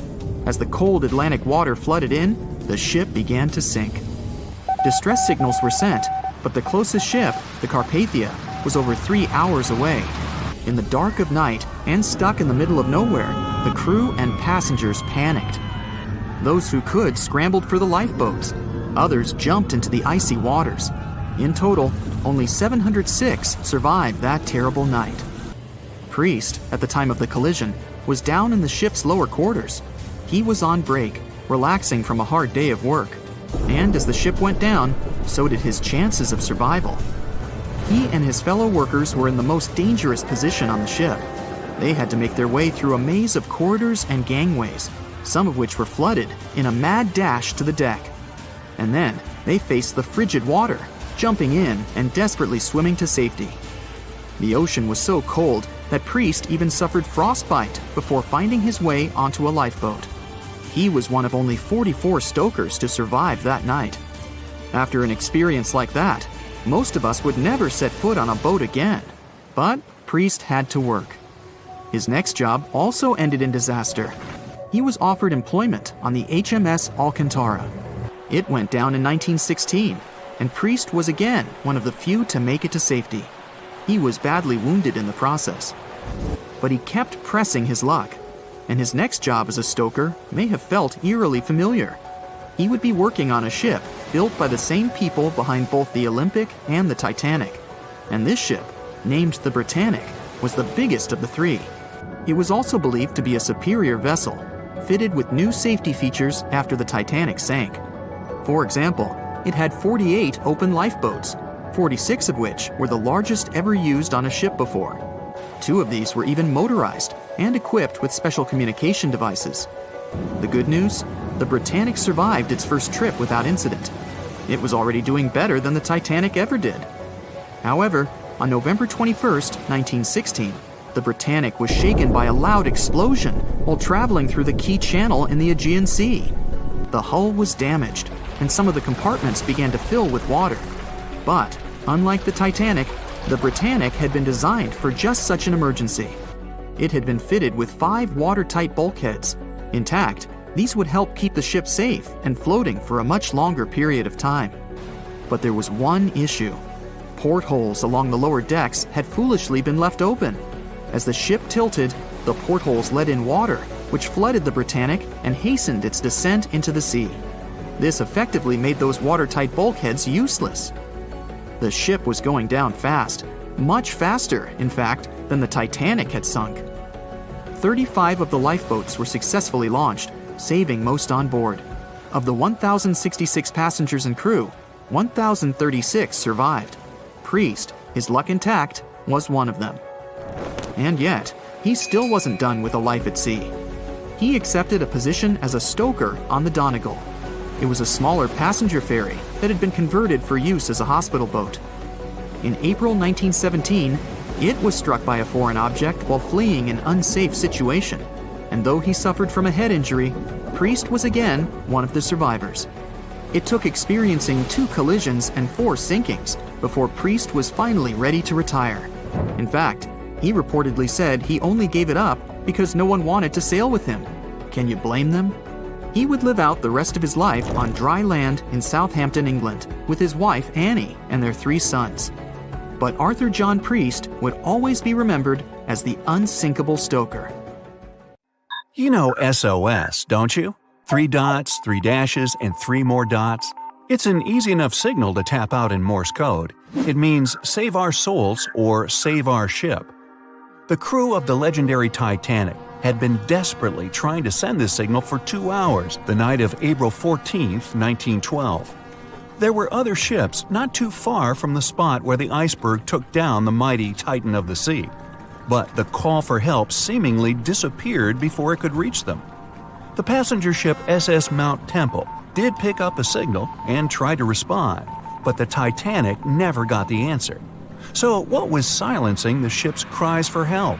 Some unknown Bermuda Triangle of the North Atlantic? Consider this. Eyewitnesses say the sky was painted with a brilliant aurora borealis that cold, fateful night. Beautiful, yes. But on that day, the northern lights may have sealed Titanic's fate for good. You see, the aurora borealis forms thanks to geomagnetic storms. Sounds complicated, but those are basically fluctuations in the Earth's magnetic sphere. And what causes those is the sun itself. The magnetic sphere is like a protective bubble that surrounds our planet. It blocks harmful solar rays, winds, and other cosmic dangers from reaching us. Without it, life on our planet wouldn't be possible. Earth would look more like Mars. You also have it to thank for compasses pointing north. Experts know the Earth's magnetosphere affects navigational equipment, or disrupts it. Which brings us back to the Titanic. Recently, a published weather researcher named Mila Zenkova proposed a theory that solar flares, which provoked a geomagnetic storm, could have played a major role in the Titanic's untimely demise. Solar flares make themselves known on Earth all the time. Some people are especially sensitive to the magnetic storms they cause. These unlucky folks can feel weakness, fatigue, headaches, and even mood swings. On usual days, the pressure is the same on both sides. The magnetosphere blocks all the bad stuff, and we're all happy. But sometimes, explosions occur on the sun. They can be massive, Earth-sized. These flares shoot out a wave of charged particles that collides with the magnetosphere at high speeds. Our protective bubble then goes on the defense. It shrinks, deforms, and pushes those particles toward the poles. Enter those brilliant lights dancing above the Titanic that night. In the north, we know it as Aurora Borealis. In the south, Aurora Australis, or the Southern Lights. When the magnetosphere pushes those solar and cosmic particles toward the poles, they collide with molecules of different gases. That's why you get the range of colors. For example, oxygen can be green or red depending on the distance, and nitrogen is blue or purple. What multiple people saw that night was exactly this phenomenon, including the second officer from the rescue ship Carpathia. He wrote it down in the logbook before getting the distress call from the Titanic. But I'm getting ahead of myself. Auroras are a visible sign of a geomagnetic storm. Now, about navigational equipment. This applies to satellite and radio frequency devices. Remember, they didn't have iPhones back in the Titanic days, so the average person couldn't notice their gadgets going haywire. But navigational devices and wireless telegraph did exist and were actively used. Rewind back to the Middle Ages, when sailors noticed that, on some days, compasses wigged out. The arrows spun in all directions, and people back then had no idea why. It wasn't until the 18th century when French scientists found out that such problematic days occur at the same time as black spots appearing on the sun. Solar flares. The mystery was solved. Now, the Titanic had the most advanced, well-known radio equipment at that time. They tested it thoroughly to make sure it worked for distances up to 2,000 miles away. Titanics passed them all. On April 10, 1912, the massive liner left Southampton and set off for New York. The very next day, the crew started getting the first reports of drifting icebergs and ice fields. They put dots on the map to mark the coordinates and let out a sigh of relief. All the troublesome spots were north of the Titanic's planned route. But after a couple of days, the warnings were moving farther and farther south, encroaching on the majestic ship. On April 14th, Captain Edward Smith decided to change course to the south in hopes of bypassing the ice. This ended up being a huge mistake. Enter the magnetic storm. If it was throwing the navigation equipment off, even by a tiny error of half a degree, the captain could have been mistakenly taking the ship right toward a cluster of icebergs. What's even worse, the radio operators ignored warnings coming from other ships. That, or they simply forgot to hand them over to the captain. As hired contractors from the radio company, they were more interested in transmitting paid telegrams from passengers on that luxurious liner. The radio transmitter kept going out of order that evening, probably because of all this private traffic. When it was finally fixed, operator Jack Phillips received another message from the SS Californian at 10:30 p.m. Their operator was trying to warn Phillips about the coordinates of drifting icebergs, but he paid them no attention. He was nervous and in a hurry. Was the magnetic storm to blame for his frayed nerves and bad mood? We can only speculate. But as you know, some people are more sensitive to these things. The weather was fine, the ocean was calm, the water was smooth as glass. Despite all the warnings, the ship continued to sail at a maximum speed of over 22 knots. An hour later, Titanic collided with the infamous iceberg. On April 15th at 12:14 a.m., in the middle of the night, Titanic's operators started to transmit the first emergency signals. The SS Californian was sailing just 20 miles from the Titanic. They could have easily come to a quick rescue. But 10 minutes before the disaster, the Californian's radio operator had gone to bed.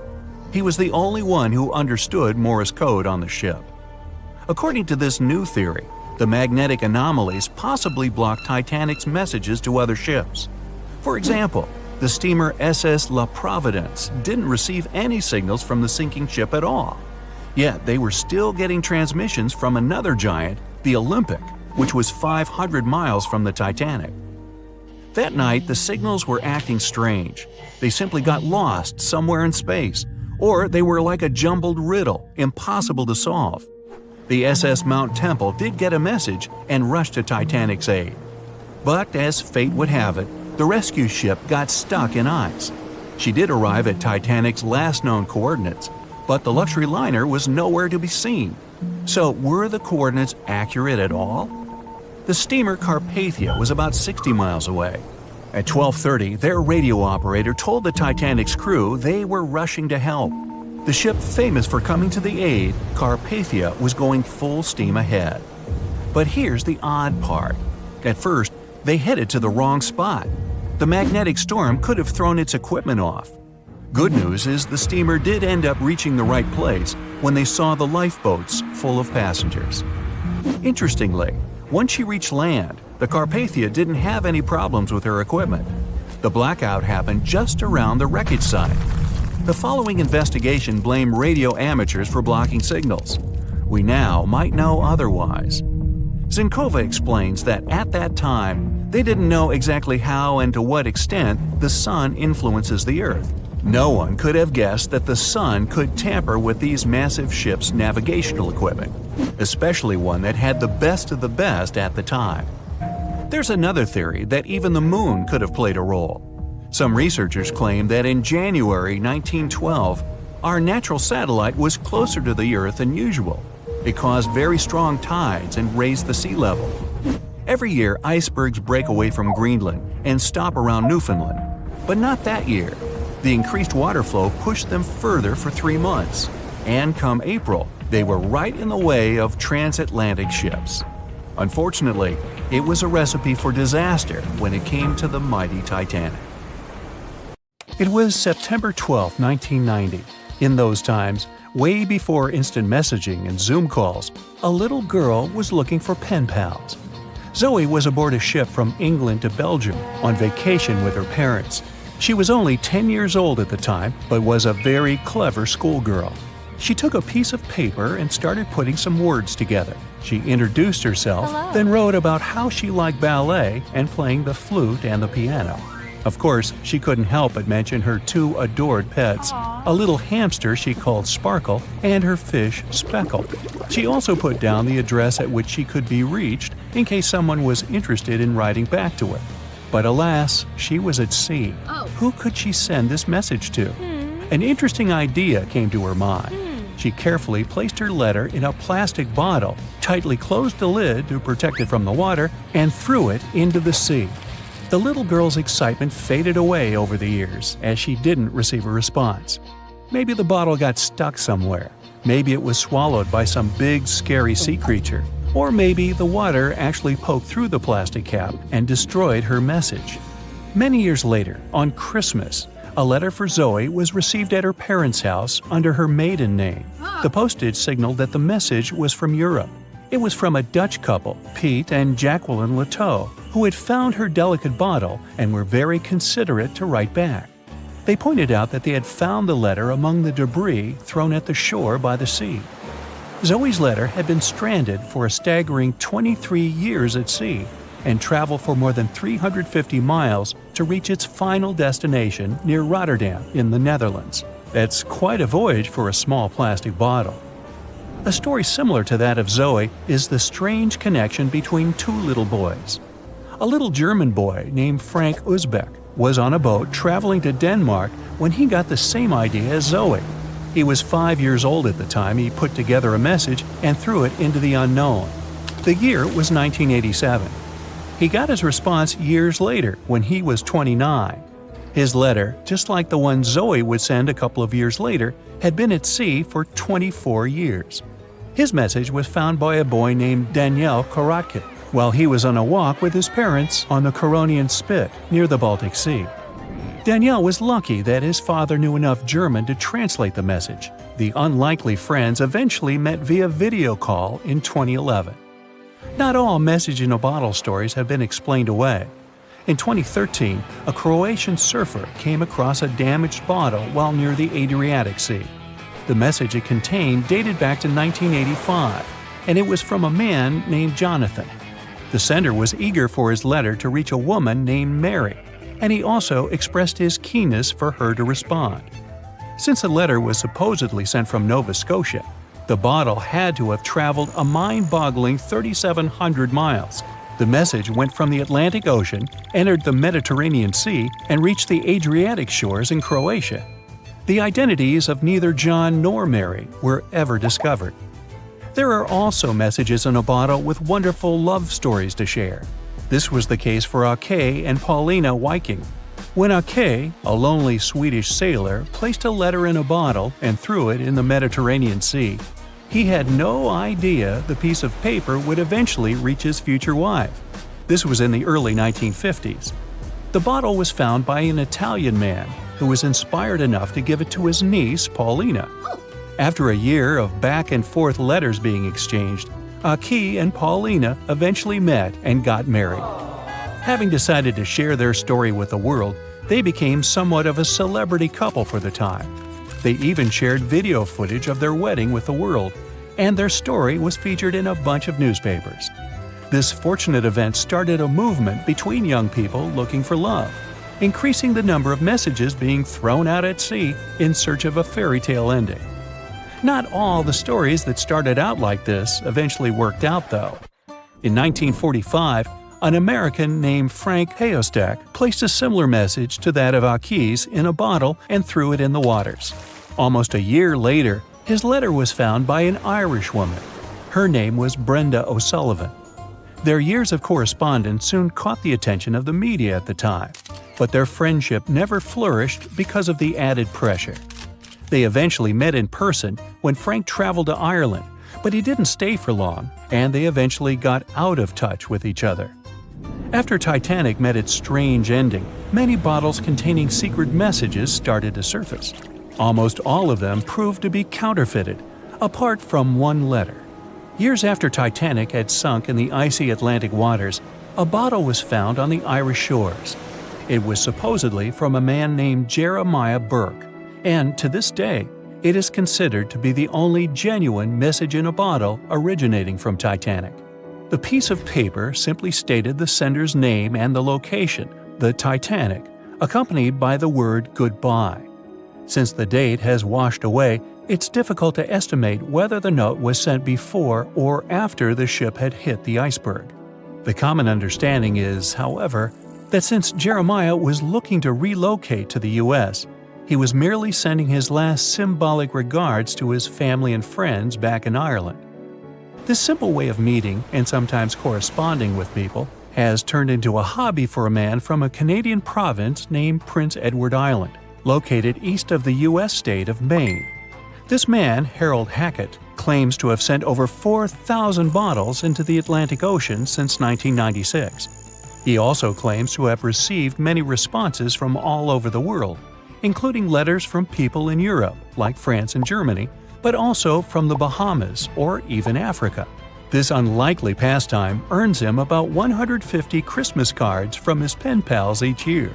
To this day, he refuses to add his phone number to any of his letters. This way, he ensures that if people ever want to contact him, the only means of doing so is via a written letter. He's also studied the best times to send the messages in the water based on the direction of the winds and the currents. Now, some bottles spend a whole lifetime at sea after being cast away by their sender. It was the case for a British man that wrote a message and placed it into a bottle before throwing it in the English Channel in 1914. His name was Thomas Hughes, and he wanted to direct the message to his wife, but was polite enough to write a letter to whoever got their hands on the bottle first, asking them to redirect the piece of paper accordingly. The bottle didn't reach his wife, since it was found 85 years later on the Essex coast. The man that stumbled upon the bottle was kind enough to reach out to the family and place the message in possession of Thomas's daughter. And 85 years isn't the longest time for a small bottle to be cruising the waves. A scientist named Hunter Brown was studying currents in the North Sea when this idea came to his mind. He placed the same message in almost 2,000 bottles and requested the unlikely recipient that they write back with the location of their discovery. He thought this method would help him better understand the layout of the North Sea currents. A bottle was found about 11 miles from its original departing location after 97 years. To this day, more than 300 of the original bottles relating to Hunter Brown's project eventually made it to the shore. Not all of the messages that were found in bottles got replied to via physical letters. Oliver van de Walle threw a bottle containing a letter on the English coast while he was on vacation with his family. He was 14 at the time. 33 years later, a woman reached out on Facebook claiming she had gotten his message and tracked him down through his social media profile.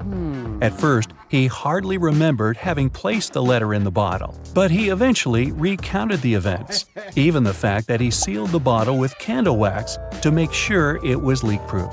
And then there's Christina Aguilera and her bottle.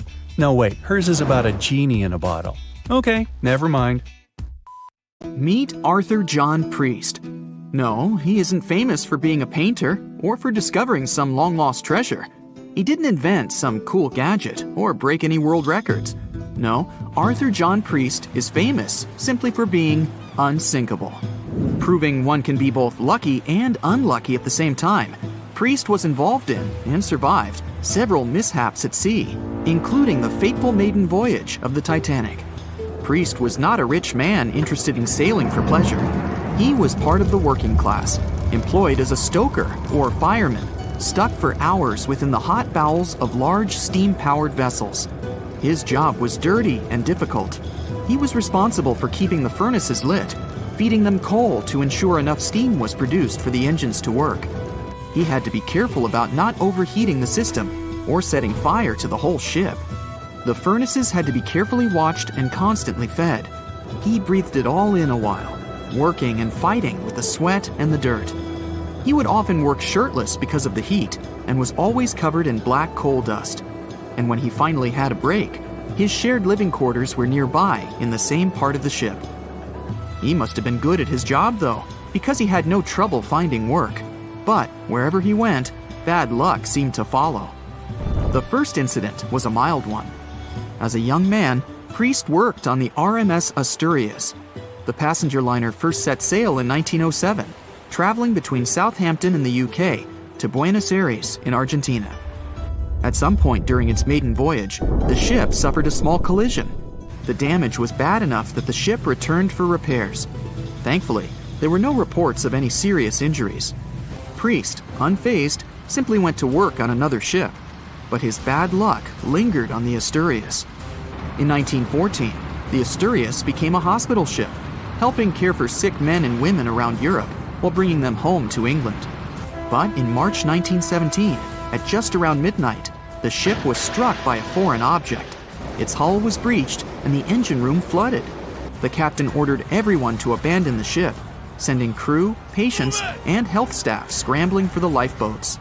The vessel was still moving, powering through the water because the main controls, located within the flooded engine room, could not be turned off. The captain refused to leave the ship while people were still trying to escape. He was able to aim the Asturias towards Bolt Head, where it finally hit land and couldn't sink. The remaining lifeboats were lowered and the final survivors made it to safety. When they studied the damage on the ship later, the Asturias was declared a total write-off. It might be hard to pin this particular disaster on Priest. After all, he wasn't even on the ship at the time. But it seemed that many of the ships on which he served were destined for trouble. His bad luck followed him to his next job on the RMS Olympic, a massive ocean liner. The Olympic was big. In fact, it had been designed and built as part of the fleet that included the Titanic. But with size came sacrifice. The Olympic was great at moving in one direction, but very difficult to handle when it needed to turn. It was September 1911. The Olympic was trying to alter its course. The Hawk, a smaller ship sailing nearby, didn't give the larger vessel enough room to maneuver, and the two slammed into each other. Because the Hawk was engineered to deal with potential confrontations when out at sea, its reinforced bow tore through the Olympic. Two large gashes appeared on the ocean liner's side.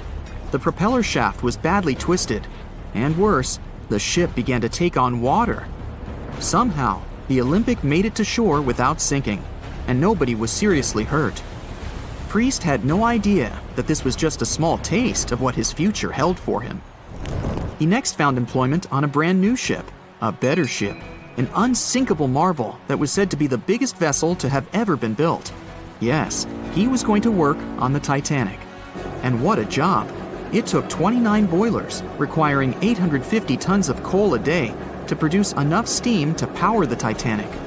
Priest was just one of 150 stokers toiling away in the ship's underbelly, keeping those fires burning day and night. He made around $30 a month. But on April 14, 1912, he would find himself flung from a world of extreme heat to one of blistering cold. At approximately 11:35 p.m., the crew spotted an iceberg. The Titanic tried to avoid it, but the alarm had been sounded too late. 5 minutes later, the two collided. The iceberg tore through the hull, and the once watertight compartments inside were badly ruptured. As the cold Atlantic water flooded in, the ship began to sink. Distress signals were sent, But the closest ship, the Carpathia, was over 3 hours away. In the dark of night and stuck in the middle of nowhere, the crew and passengers panicked. Those who could scrambled for the lifeboats. Others jumped into the icy waters. In total, only 706 survived that terrible night. Priest, at the time of the collision, was down in the ship's lower quarters. He was on break, relaxing from a hard day of work. And as the ship went down, so did his chances of survival. He and his fellow workers were in the most dangerous position on the ship. They had to make their way through a maze of corridors and gangways, some of which were flooded, in a mad dash to the deck. And then they faced the frigid water, jumping in and desperately swimming to safety. The ocean was so cold that Priest even suffered frostbite before finding his way onto a lifeboat. He was one of only 44 stokers to survive that night. After an experience like that, most of us would never set foot on a boat again. But Priest had to work. His next job also ended in disaster. He was offered employment on the HMS Alcantara. It went down in 1916, and Priest was again one of the few to make it to safety. He was badly wounded in the process. But he kept pressing his luck, and his next job as a stoker may have felt eerily familiar. He would be working on a ship built by the same people behind both the Olympic and the Titanic. And this ship, named the Britannic, was the biggest of the three. It was also believed to be a superior vessel, fitted with new safety features after the Titanic sank. For example, it had 48 open lifeboats, 46 of which were the largest ever used on a ship before. 2 of these were even motorized and equipped with special communication devices. The good news? The Britannic survived its first trip without incident. It was already doing better than the Titanic ever did. However, on November 21st, 1916, the Britannic was shaken by a loud explosion while traveling through the Key Channel in the Aegean Sea. The hull was damaged, and some of the compartments began to fill with water. But, unlike the Titanic, the Britannic had been designed for just such an emergency. It had been fitted with 5 watertight bulkheads. Intact, these would help keep the ship safe and floating for a much longer period of time. But there was one issue. Portholes along the lower decks had foolishly been left open. As the ship tilted, the portholes let in water, which flooded the Britannic and hastened its descent into the sea. This effectively made those watertight bulkheads useless. The ship was going down fast, much faster, in fact, than the Titanic had sunk. 35 of the lifeboats were successfully launched, saving most on board. Of the 1,066 passengers and crew, 1,036 survived. Priest, his luck intact, was one of them. And yet, he still wasn't done with a life at sea. He accepted a position as a stoker on the Donegal. It was a smaller passenger ferry that had been converted for use as a hospital boat. In April 1917, it was struck by a foreign object while fleeing an unsafe situation, and though he suffered from a head injury, Priest was again one of the survivors. It took experiencing 2 collisions and 4 sinkings before Priest was finally ready to retire. In fact, he reportedly said he only gave it up because no one wanted to sail with him. Can you blame them? He would live out the rest of his life on dry land in Southampton, England, with his wife Annie and their 3 sons. But Arthur John Priest would always be remembered as the unsinkable stoker. In the Titanic movie, you won't see any fumes above the 4th funnel of the legendary ocean liner, and it's not a mistake. Back in 1911, the year before the Dream ship's departure, large ships would mostly sail with 4 chimneys. They needed those to draw heat and fumes from their massive boilers. The Titanic was a real engineering gem that only needed 3 chimneys to function. So the 4th was added for balance and more impressive looks. The White Star Line thought the public would have been disappointed to see only 3 pipes on the greatest ship of all time. The Titanic's sister ships, the Olympic and the Britannic, also had 1 fake funnel each for the same reason. The dummy chimney wasn't completely useless and served for ventilation. It took out the fumes from the machine spaces in the lower decks and from one of the first-class general rooms. 1 big ventilation funnel, instead of several small ones, helped to declutter the upper decks and left more open space for passengers to enjoy their strolls. When Titanic went down, the funnels, each weighing 60 tons, went down with the rest of the ship. They were made extra tall to make sure the passengers weren't covered in the suit being ejected. Their height and weight let them stay in the upright position. The forward funnel, followed by the others, fell only when the ship went for the final dive. Those chimneys were much lighter than the bow, so they spread among other debris. The light material they were made of flattened once it hit the bottom, and the iron-eating bacteria living deep down took care of it later. The bow of Titanic remained intact when it hit the seabed, but the stern was completely mangled. When the famous ocean liner hit that iceberg, things got really messy. It took the future movie star a whole 2 hours and 40 minutes to submerge completely. The collision let water flood 6 out of 16 watertight compartments. As the water gushed into the starboard side, the ship started to tilt down in the front and a bit to the right. By midnight, the damaged compartments were spilling water into others, and it was chaos because these compartments were only watertight horizontally. Soon enough, water started flooding through the anchor chain holes, and by 2 a.m., the bow was sinking, and the stern's propellers were lifted out of the water. The ship kept flooding until the moment the bow went underwater, and the stern shot up almost 45 degrees. The weight of those massive propellers stressed the ship's midsection. The steel just couldn't handle it and failed. Survivors described that moment as some loud noise, like breaking china or falling gear. That was the Titanic's upper structure giving in. By 12 past 2 a.m., the bow and stern were only connected by the inner bottom structure. Minutes later, the bow, weighing almost 16,000 tons, broke loose from the stern.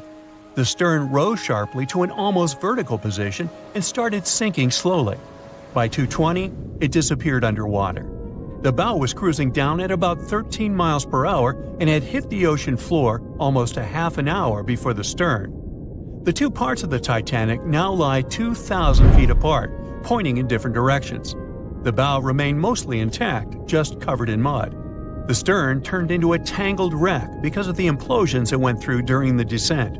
The air trapped within the structure just couldn't handle the increasing pressure of the water deep down. Signal rockets played a big part in the Titanic's tragedy. When a ship goes down, you're supposed to shoot up red flares to signal trouble. But someone decided to stock Titanic with white lights instead of the usual red ones. So when the ship smacked into that iceberg, the crew fired off white flares. The SS Californian was passing nearby, and his captain knew the Titanic was in a dangerous iceberg zone. The crew didn't spot the sinking Titanic, but they sure saw those white rockets.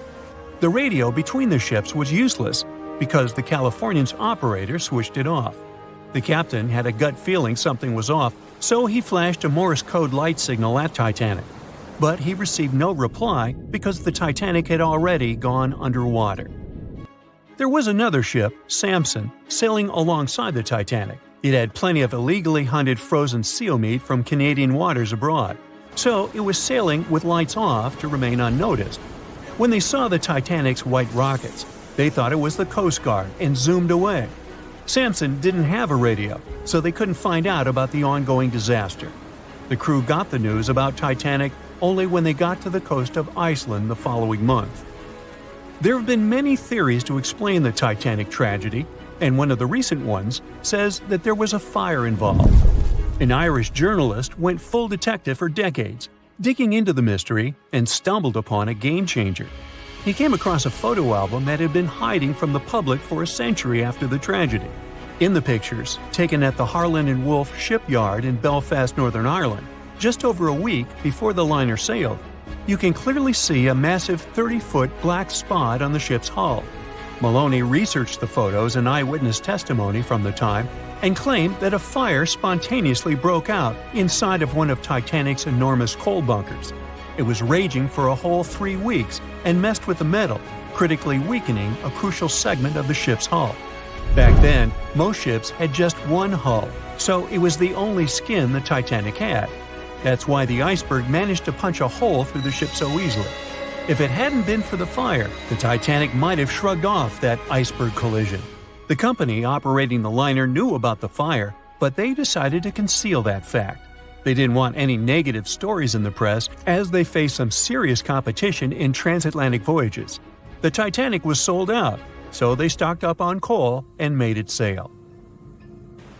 The moon might have also played a role in the sinking. Our satellite heavily affects tides on the Earth. The closer it is to our planet, the stronger the tides are because of the increasing gravity of the moon. Back in 1912, the moon was so close it made several glaciers in Greenland break apart. Massive chunks of ice that broke off from the glaciers started floating south. The supermoon event came just 6 minutes after a spring tide. During new and full moons, the alignment of the moon, the Earth, and the Sun makes their combined gravity reach its peak.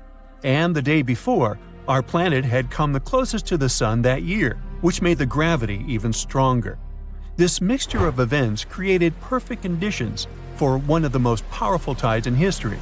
It created the perfect conditions for the icebergs breaking off from Greenland's glaciers to move freely. Opponents of this theory say that the difference in tidal force wasn't actually that big, and it couldn't have been the main cause of the sinking. The iceberg tore down the side of the ship, leaving a huge opening in the hull. It wasn't a continuous rip, and damage was caused in several places. Some experts believe the ship would have survived the iceberg if it had hit head-on. The Titanic had watertight compartments designed to prevent flooding in case of a collision. Only the first 3 or 4 of these compartments would have been flooded. This could have helped save a lot of lives. Supporters of this theory put the blame for the disaster on First Officer William Murdoch.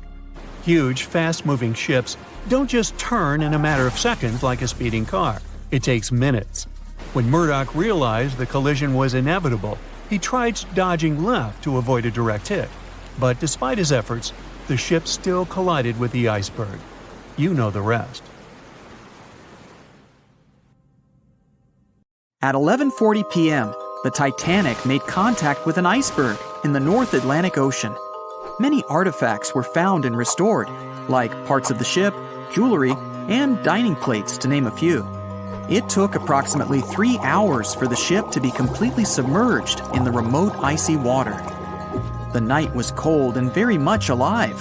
The orchestra was playing music as they enchanted the guests on board. Everyone was excited to arrive in America. It was still considered an amazing feat for a ship to cross the Atlantic back in 1912. But as the day went ahead, there was an atmosphere of impending doom for the captain and his crew. No one else felt it though. It seemed to them nothing could possibly go wrong, and this would just be another regular night. To them, the Titanic was unsinkable. The last thing on your mind when thinking about the Titanic is the mail crew. Yes, there were mailmen on board delivering mail to America. It may seem like a pretty mundane occupation, but there was a very tough test to pass in order to be accepted on board. And only a few top candidates would qualify, and those few would get shortlisted and accepted. John Starr March, an American, was one of these mailmen earning between $1,000 to $1,500 a year working on the Titanic. Back in 1912, this was considered to be a lot of money. They were not officially part of the ship's crew, since the mail crew was placed near the third-class quarters. But given their influence and resistance, they were eventually moved and given a private dining area. March got this job since he needed the money to support his family. He found a perfect way to earn some big bucks, working on a large ship traveling across the ocean. He was 51 at the time and came from New Jersey. Sadly, he was on board when the ship sank and didn't make it. But they recovered a pocket watch that gives us a little insight into what happened that fateful evening. It's a gold case engraved with filigree and had a caption saying it was made by the Elgin National Watch Company. On the surface, you'd think this would just make a pretty cool antique sitting over the fireplace, but there are some unusual details about it. There are obvious signs water seeped beneath the glass, and the black arms of the watch indicate the time to be exactly 1:27. It leaves us wondering why the clock stopped at this precise hour. What was the owner doing? The mail clerks were operating a fully functioning and efficient mail sorting facility on board the Titanic. This wasn't something you'd come by often on a cruise ship, since typical ocean liners use closed mail bags to transport the mail from one port to another. But the mail sorting facility on the Titanic allowed passengers to send out postcards whenever the ship docked in transit zones in Ireland and France. According to reports, people started heading back to their rooms at around 11 p.m., but some of them were still hanging around and enjoying their night. The 5 mailmen were celebrating a colleague's birthday in their separate dining room. 5 minutes before impact, crew members spotted the iceberg and rang the bell 3 times as a warning that something was ahead of the ship. They gave orders for the Titanic to move left, or, as they say in the biz, hard a starboard, to make the engines reverse. It was not enough to avoid the great impact. At 11:40 p.m., the Titanic struck the iceberg, and disaster erupted on the inside. Not just water seeping in and ultimately sinking the ship, but panic and chaos among the passengers and crew members. Captain Smith reached the deck and was informed that the Titanic had hit an iceberg. And at the same time, the mailroom began filling with water. We know that the 880-foot ship was completely submerged at around 2:20 a.m., with 706 survivors. The time between the impact and the sinking was really eventful. At midnight, they started getting the lifeboats ready for the passengers to evacuate. Orders were given for women and children to board the safety boats with some crewmen to guide and operate them. The problem was that the 20 safety boats available could only host 1,178 people out of the total of more than 2,200 passengers on board. March and his colleagues began sorting out the mail. There was chaos in directing and ordering around. With each second passing, icy cold water was filling the ship. 15 minutes after midnight, Captain Smith ordered his crew members to send out a distress signal. Even though SOS was established earlier than the Titanic, many others used CQD. The CQ stands for General Call, and the D is Distress. The Frankfurt was too far away to help, even though it was one of the first to respond. Even the Titanic's sister ship, the Olympic, responded, but it also was too far away. At 12:20 a.m., the Carpathia received the urgent message and redirected from its original course to help them out, even though they were 58 nautical miles away. Although this was some relieving news, the water kept seeping in at an alarming rate. It wasn't easy to keep everyone calm, knowing that the ship could be underwater in a matter of hours. At this point, many passengers were already on board the safety boats, waiting to descend into the water. The musicians on board began playing music for the ones still waiting. At first, they were playing in the first-class lounge, and then they moved to the deck. There's a debate on how long they were playing for and what song it was. None of the musicians made it out. The 5 mailmen on board were also doing their duties while the ship was sinking. According to a ship officer, the mailroom was already covered in water above the ankles, and the mailmen were busy trying to save as much mail as they could. March was one of them. There were bags of mail floating around. They started with the registered mail. Witnesses of the Titanic sinking reported the mailmen were putting bags of mail on the deck to keep them from getting wet until help arrived. They also mentioned bags of mail were floating about in the freezing water. It wasn't until 12:45 a.m. when lifeboat number 7 on the left side of the ship was lowered onto the water. Even though it had room for roughly 65 people, only 27 people were inside. Many of the safety boats carried fewer passengers than their maximum capacity allowed. The crew were worried that the boats would capsize if so many people were on them. Some reports suggest that some people even refused to board the safety ships, sticking with the claim that the Titanic was unsinkable. At the same time, they fired up one of the 8 distress rockets in the air, but it didn't get them any help. At 12:55 a.m., the second and third safety boats were descended to the waters with 2 male passengers jumping on board. 5 minutes later, another safety boat was lowered with around 39 people. At this point, water entered the base of the grand staircase. In the next 20 minutes, more safety boats were lowered, most of them underloaded. Still no help. The Carpathia was still on the way.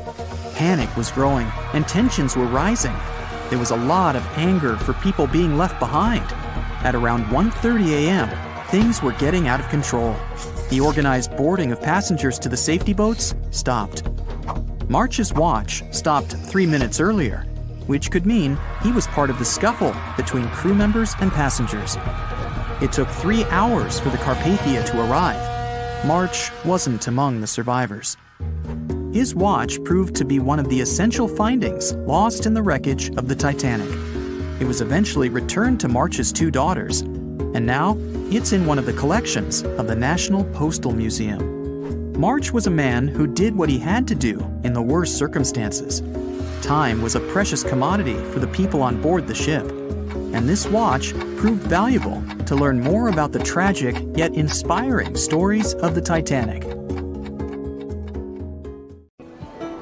On April 10, 1912, crowds gathered at Southampton Beach to wave off what was, at the time, the world's largest and most prestigious ship, the RMS Titanic. The cost of the most expensive first-class parlor ticket was $4,350. That's around $70,000 in today's money. But barely 5 days after steaming away, the ship was swallowed by the Atlantic Ocean. So let's rewind and go back to what actually happened on that fateful night. The captain wanted to set a speed record for the ship's maiden voyage and arrive early. The ship was deemed unsinkable, so he went full throttle into the dark Arctic waters. After spotting the 100-foot iceberg, the crew desperately tried to steer the vessel away and avoid the collision, but the Titanic was traveling too fast, and the iceberg tore down the side of the ship, creating a huge opening in the hull. It wasn't a continuous rip, and damage was caused in several places. In total, the damage spanned along an area of around 300 feet. But the ship's designers had prepared for the prospect of a collision and added watertight compartments down each side of the ship to act as a buffer zone. 4 of these compartments could be breached and the ship would still stay afloat. But because the iceberg tore down the side of the Titanic, it ripped holes in 6 compartments. The compartments didn't extend up the total height of all decks and weren't actually sealed at the top. This is why, when more than 4 were flooded, water reached over the top of the bulkheads and filled the remaining compartments, causing the ship to sink into the ocean. Think of it as water spilling over an ice cube tray. But what if the collision was head-on? Would it still have sunk? Ships are designed with potential crashes in mind, and most vessels have collision bulkheads in the bow. Most of all, it's like your car's bumper or crumple zone. It's a safety feature that can withstand a direct hit. The bow could have taken some of the impact, and some experts have suggested that if it hit head-on, only 2 to 4 of the watertight compartments would have been flooded. So, in theory, the Titanic might not have sunk, and it might have even been able to continue sailing to its final destination at a much slower speed. The force of impact would likely have been huge, though. But although passengers would have been injured by the force, they'd have been able to stay on the ship to wait to be rescued by other ships, rather than being forced into the icy waters of the Atlantic. Still, one of the Titanic's designers, Edward Wilding, suggested that the force of the impact might not have actually been that big. He told the British Inquiry that lots of people scarcely felt the collision, and he believed the ship would not have sunk if it did hit the iceberg head-on. The ship was also designed with remotely operated watertight doors between all compartments, so any floods could have been quickly sorted out. Because Titanic had 6 breaches from the side collision, and because it happened so quickly, sealing the doors wouldn't have made a difference, as it was essentially impossible to save it by that point. The ship immediately began to flood, with water pouring in at a rate of roughly 7 tons per second, 15 times faster than it could be pumped out. So, while it sounds like the Titanic would have survived had the ship hit the iceberg head-on, this idea does come with some issues. First off, the collision bulkheads were designed to survive a crash with another ship, not a giant iceberg.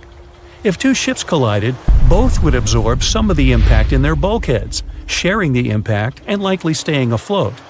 But an iceberg is stationary, meaning that Titanic would absorb most of the energy from the collision. If Titanic hit head first, because of the speed it was traveling, the impact would have likely traveled down the whole body of the ship. Just imagine a 46,000-ton ship traveling at around 20 knots. At some point, It hits an iceberg that weighs what could be over 100,000 tons. This collision would likely create a powerful force causing massive damage to the vessel. It is likely that seams would split, staircases would come tumbling down, and rivets would burst open across the ship. All that would have potentially flooded even more compartments. This could have caused Titanic to sink in a matter of minutes rather than hours. But that's just the tip of the iceberg. As we all know, the biggest part of it is hidden underwater. So if Titanic had been traveling head-on, it's likely it would have hit the part of the iceberg below the water first, which would send it veering off course. Hitting an iceberg is not like hitting a brick wall. In this case, the ice under the water would have torn open the bottom of the ship and caused damage to the sides. Icebergs also aren't flat, solid objects. If a flat collision happened, the ship might have stayed afloat, but icebergs come in many shapes and sizes, from domes to wedges. Studies have also been done on the steel used to produce Titanic, and the tests show the metal was about 10 times more brittle than the steel we use today. The ship was built before we understood the effects of low temperature on steel. The old steel used to make the vessel would not bend when faced with freezing temperatures, but break. Recovered pieces of Titanic's hull plates show that the hull just shattered on impact.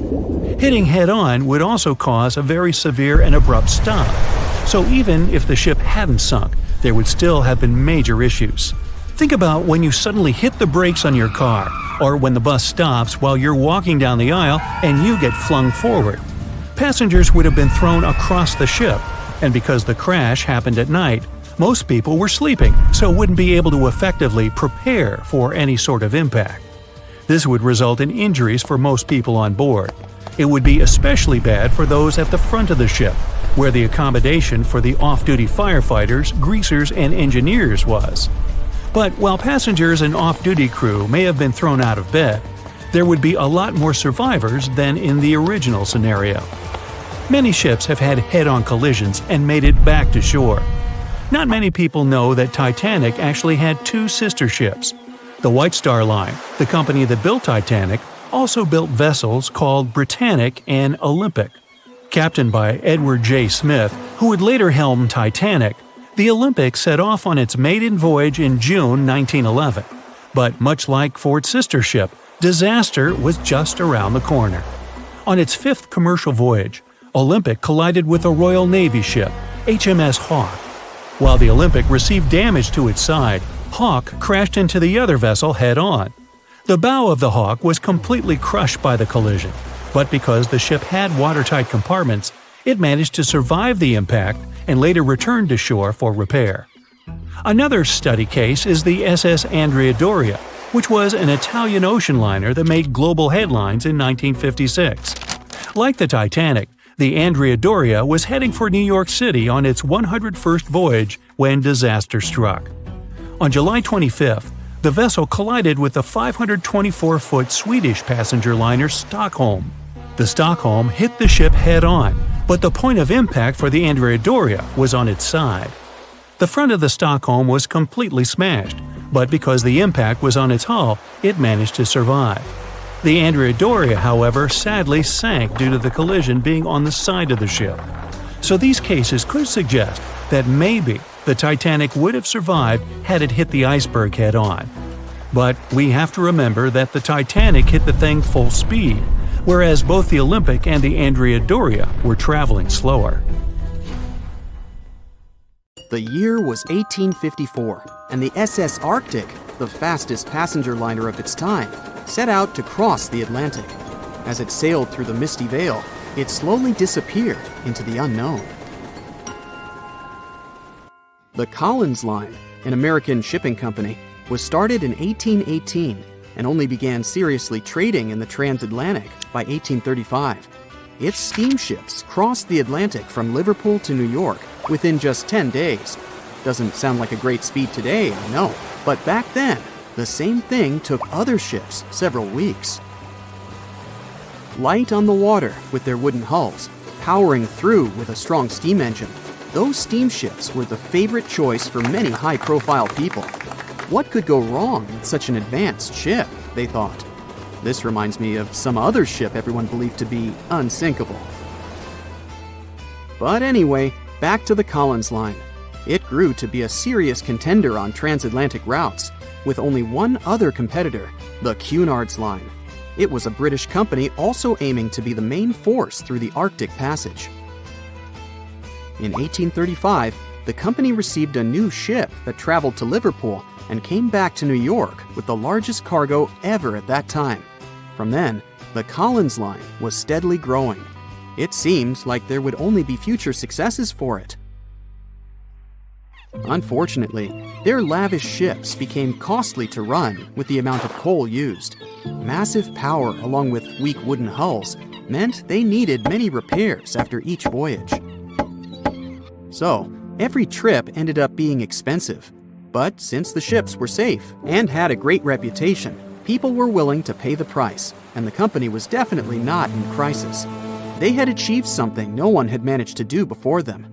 Like I told you, their ships crossed the Atlantic in a whopping 10 days, and Edward Collins, the owner, was very determined to maintain the pace. Their 5 ships easily outran the Cunard's Line of only 3. With this great praise, it provided more attention.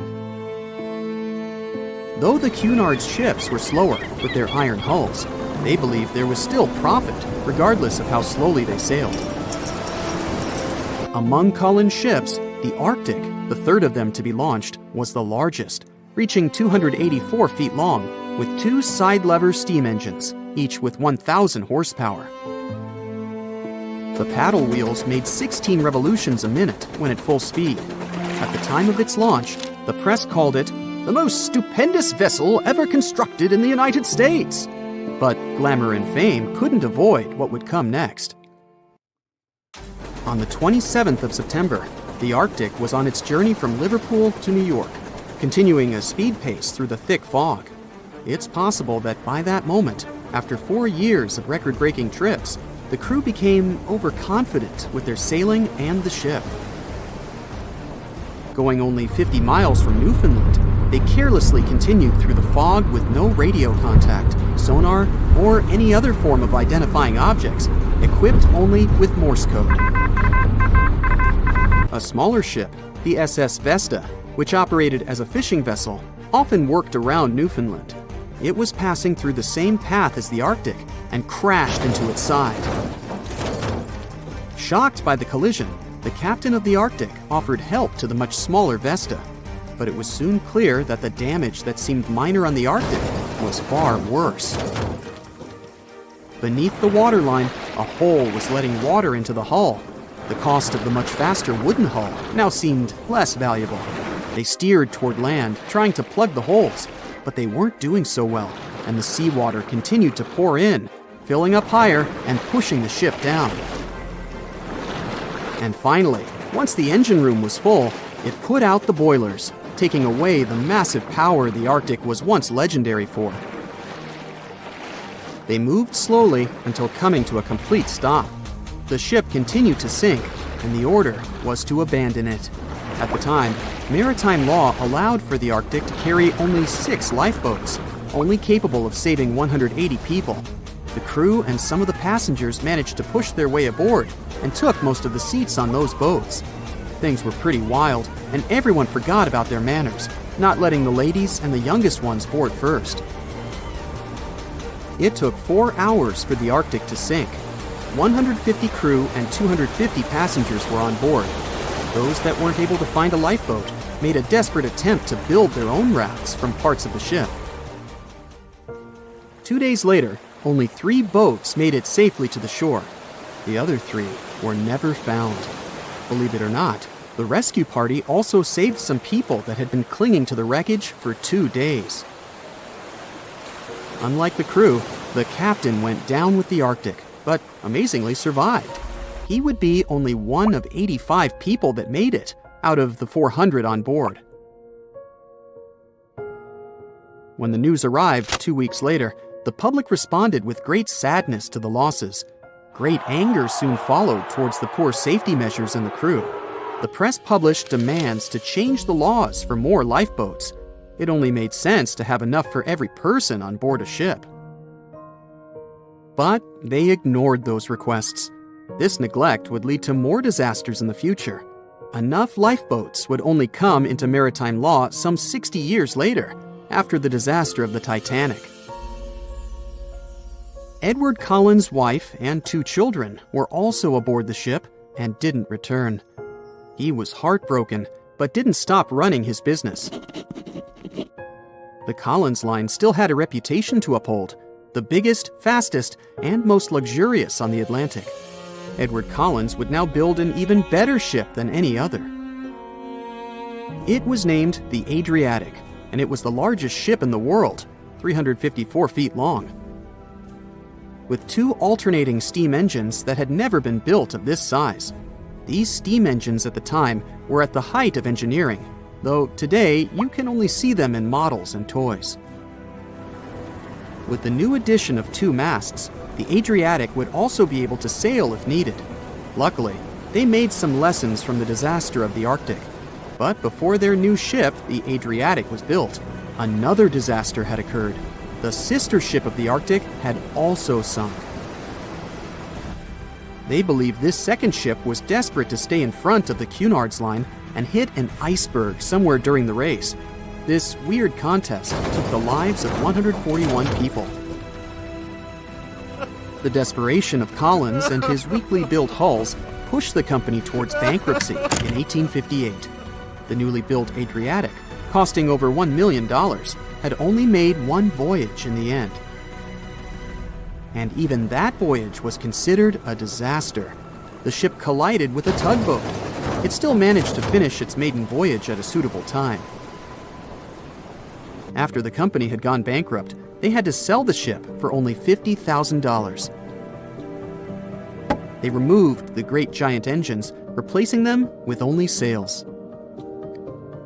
Although it was once the greatest ship on the high seas, it was only 30 years later until it was abandoned, labeled irreparable, and anchored in a river. The other remaining ships were also sold and only used for parts. Edward Collins left the industry altogether, seeking work on dry land instead. As the Collins line was no longer in the mix, the Cunards would grow in strength. Without competition, they would win the Blue Riband for the next 30 years, and 180 years later, after producing hundreds of ships. They still have a constant presence on the seas as they provide transatlantic crossings, world voyages, and leisure cruises. To this day, the Cunard line is the only one to run ships between Europe and America, and it's great proof that it's not always the fastest that's the best. No one could ever have imagined that the unsinkable Titanic would collide with an iceberg, except for one man, William Thomas Stead. Well, not directly, of course. It's not like he jolted out of bed one day, envisioning the fall of the Titanic. Rather, he wrote an empowering short story called How the Mail Steamer Went Down in Mid-Atlantic by a Survivor on March 3, 1886, 26 years before Titanic sank. Okay, let's do a super quick recap.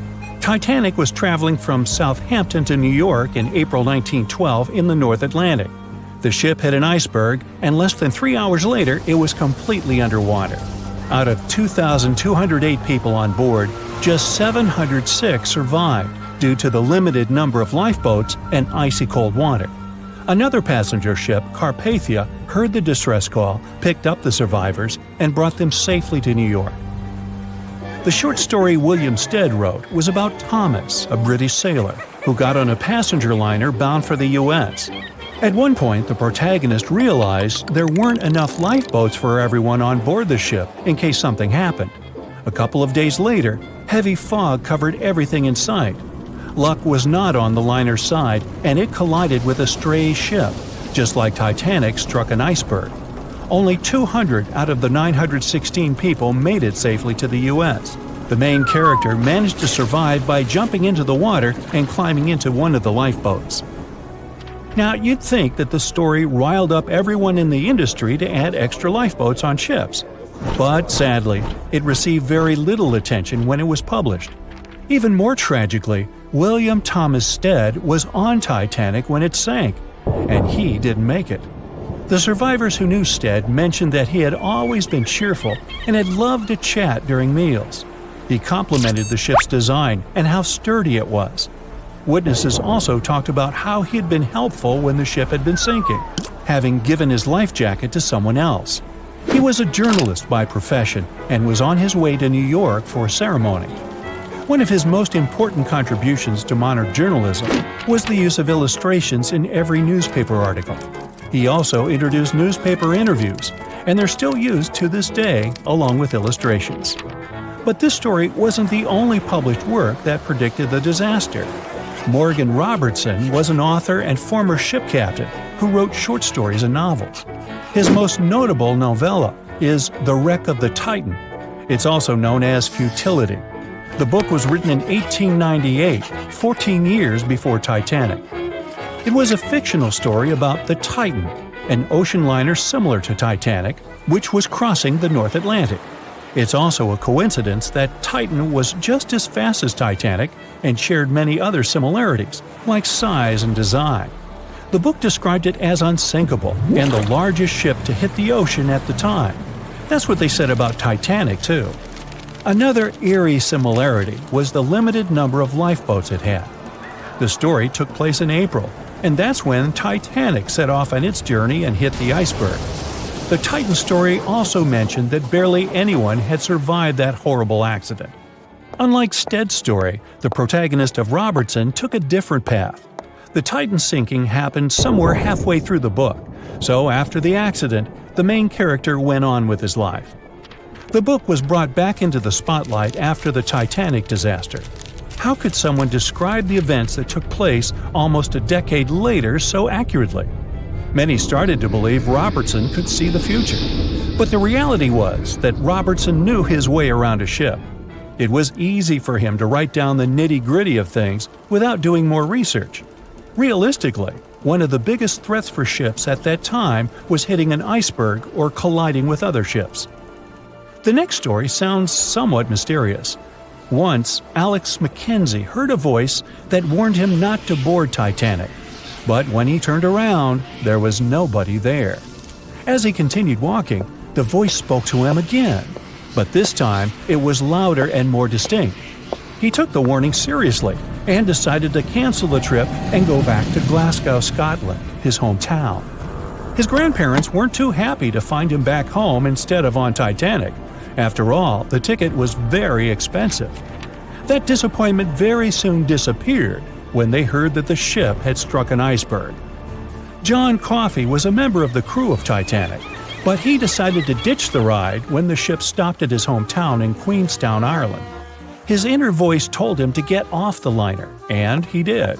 He was only 23 at the time, and for someone his age, it could be a major career boost and an opportunity to grow. Despite the horrible tragedy, the guy signed to work with the RMS Mauritania just months after the Titanic sinking. Talk about commitment. Some added info was revealed about what may have contributed to the fall of Titanic. The constructors insisted that the ship was unsinkable, but many people later theorized that the vessel's steel plates had been too frail for the freezing Atlantic water. It may have caused the rivets to pop, allowing ocean water to seep inside. Another theory is that there may have been a fire in the hull of the Titanic that had been raging for 3 weeks before the voyage. The fire softened the steel, allowing the iceberg to cut through it like a hot knife through butter. Some pictures before the ship set off on its journey show black marks on the hull, which could have been caused by fire. Either way, the iceberg would have caused significant damage in any case, no matter if there was a fire or not.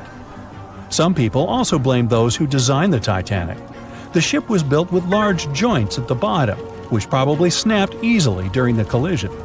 Of course, these are all theories, but we know for a fact that the iceberg was the main character of this drama, and that the works of Stead and Robertson should have been taken seriously. Either way, this should be a lesson for the future, helping to prevent similar tragic accidents. By the way, ocean liners and passenger ships wouldn't exist if it hadn't been for Thomas Newcomen. In 1712, he invented a steam engine that was so strong it could produce enough energy to power a ship. And a century later, in 1819, the first steamship traveled across the Atlantic Ocean to Liverpool, UK. It only took the vessel 29 days to cross the ocean. The passenger ship industry boomed in the early 1900s when it became easier for people to move to America or go on holidays. As decades rolled by, the use of aircraft stole the spotlight from passenger ships since planes were faster and more efficient. Nowadays, it's quite rare for a passenger ship to collide with anything in open water.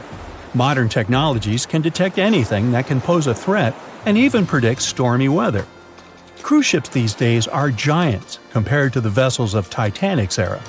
Modern ships can carry almost twice the number of passengers and have amenities folks back then could only dream of. Most cruise ships these days have several restaurants to choose from, multiple swimming pools, and game rooms to catch a break. If you're in the mood for some fun, you can watch live performances. Don't forget about the helicopter pad, because why not? Don't worry if you start feeling unwell. The in-house doctors are always there to help any passenger in need. And these ships are only going to get bigger. Putting Titanic and a modern cruise ship side by side is like comparing a corgi to a Doberman. Back then, Titanic was the biggest and most cutting-edge vessel anyone could dream of. So, who knows what the future of cruise ships can hold? We might even have entire cities floating around. That would be a really big boat.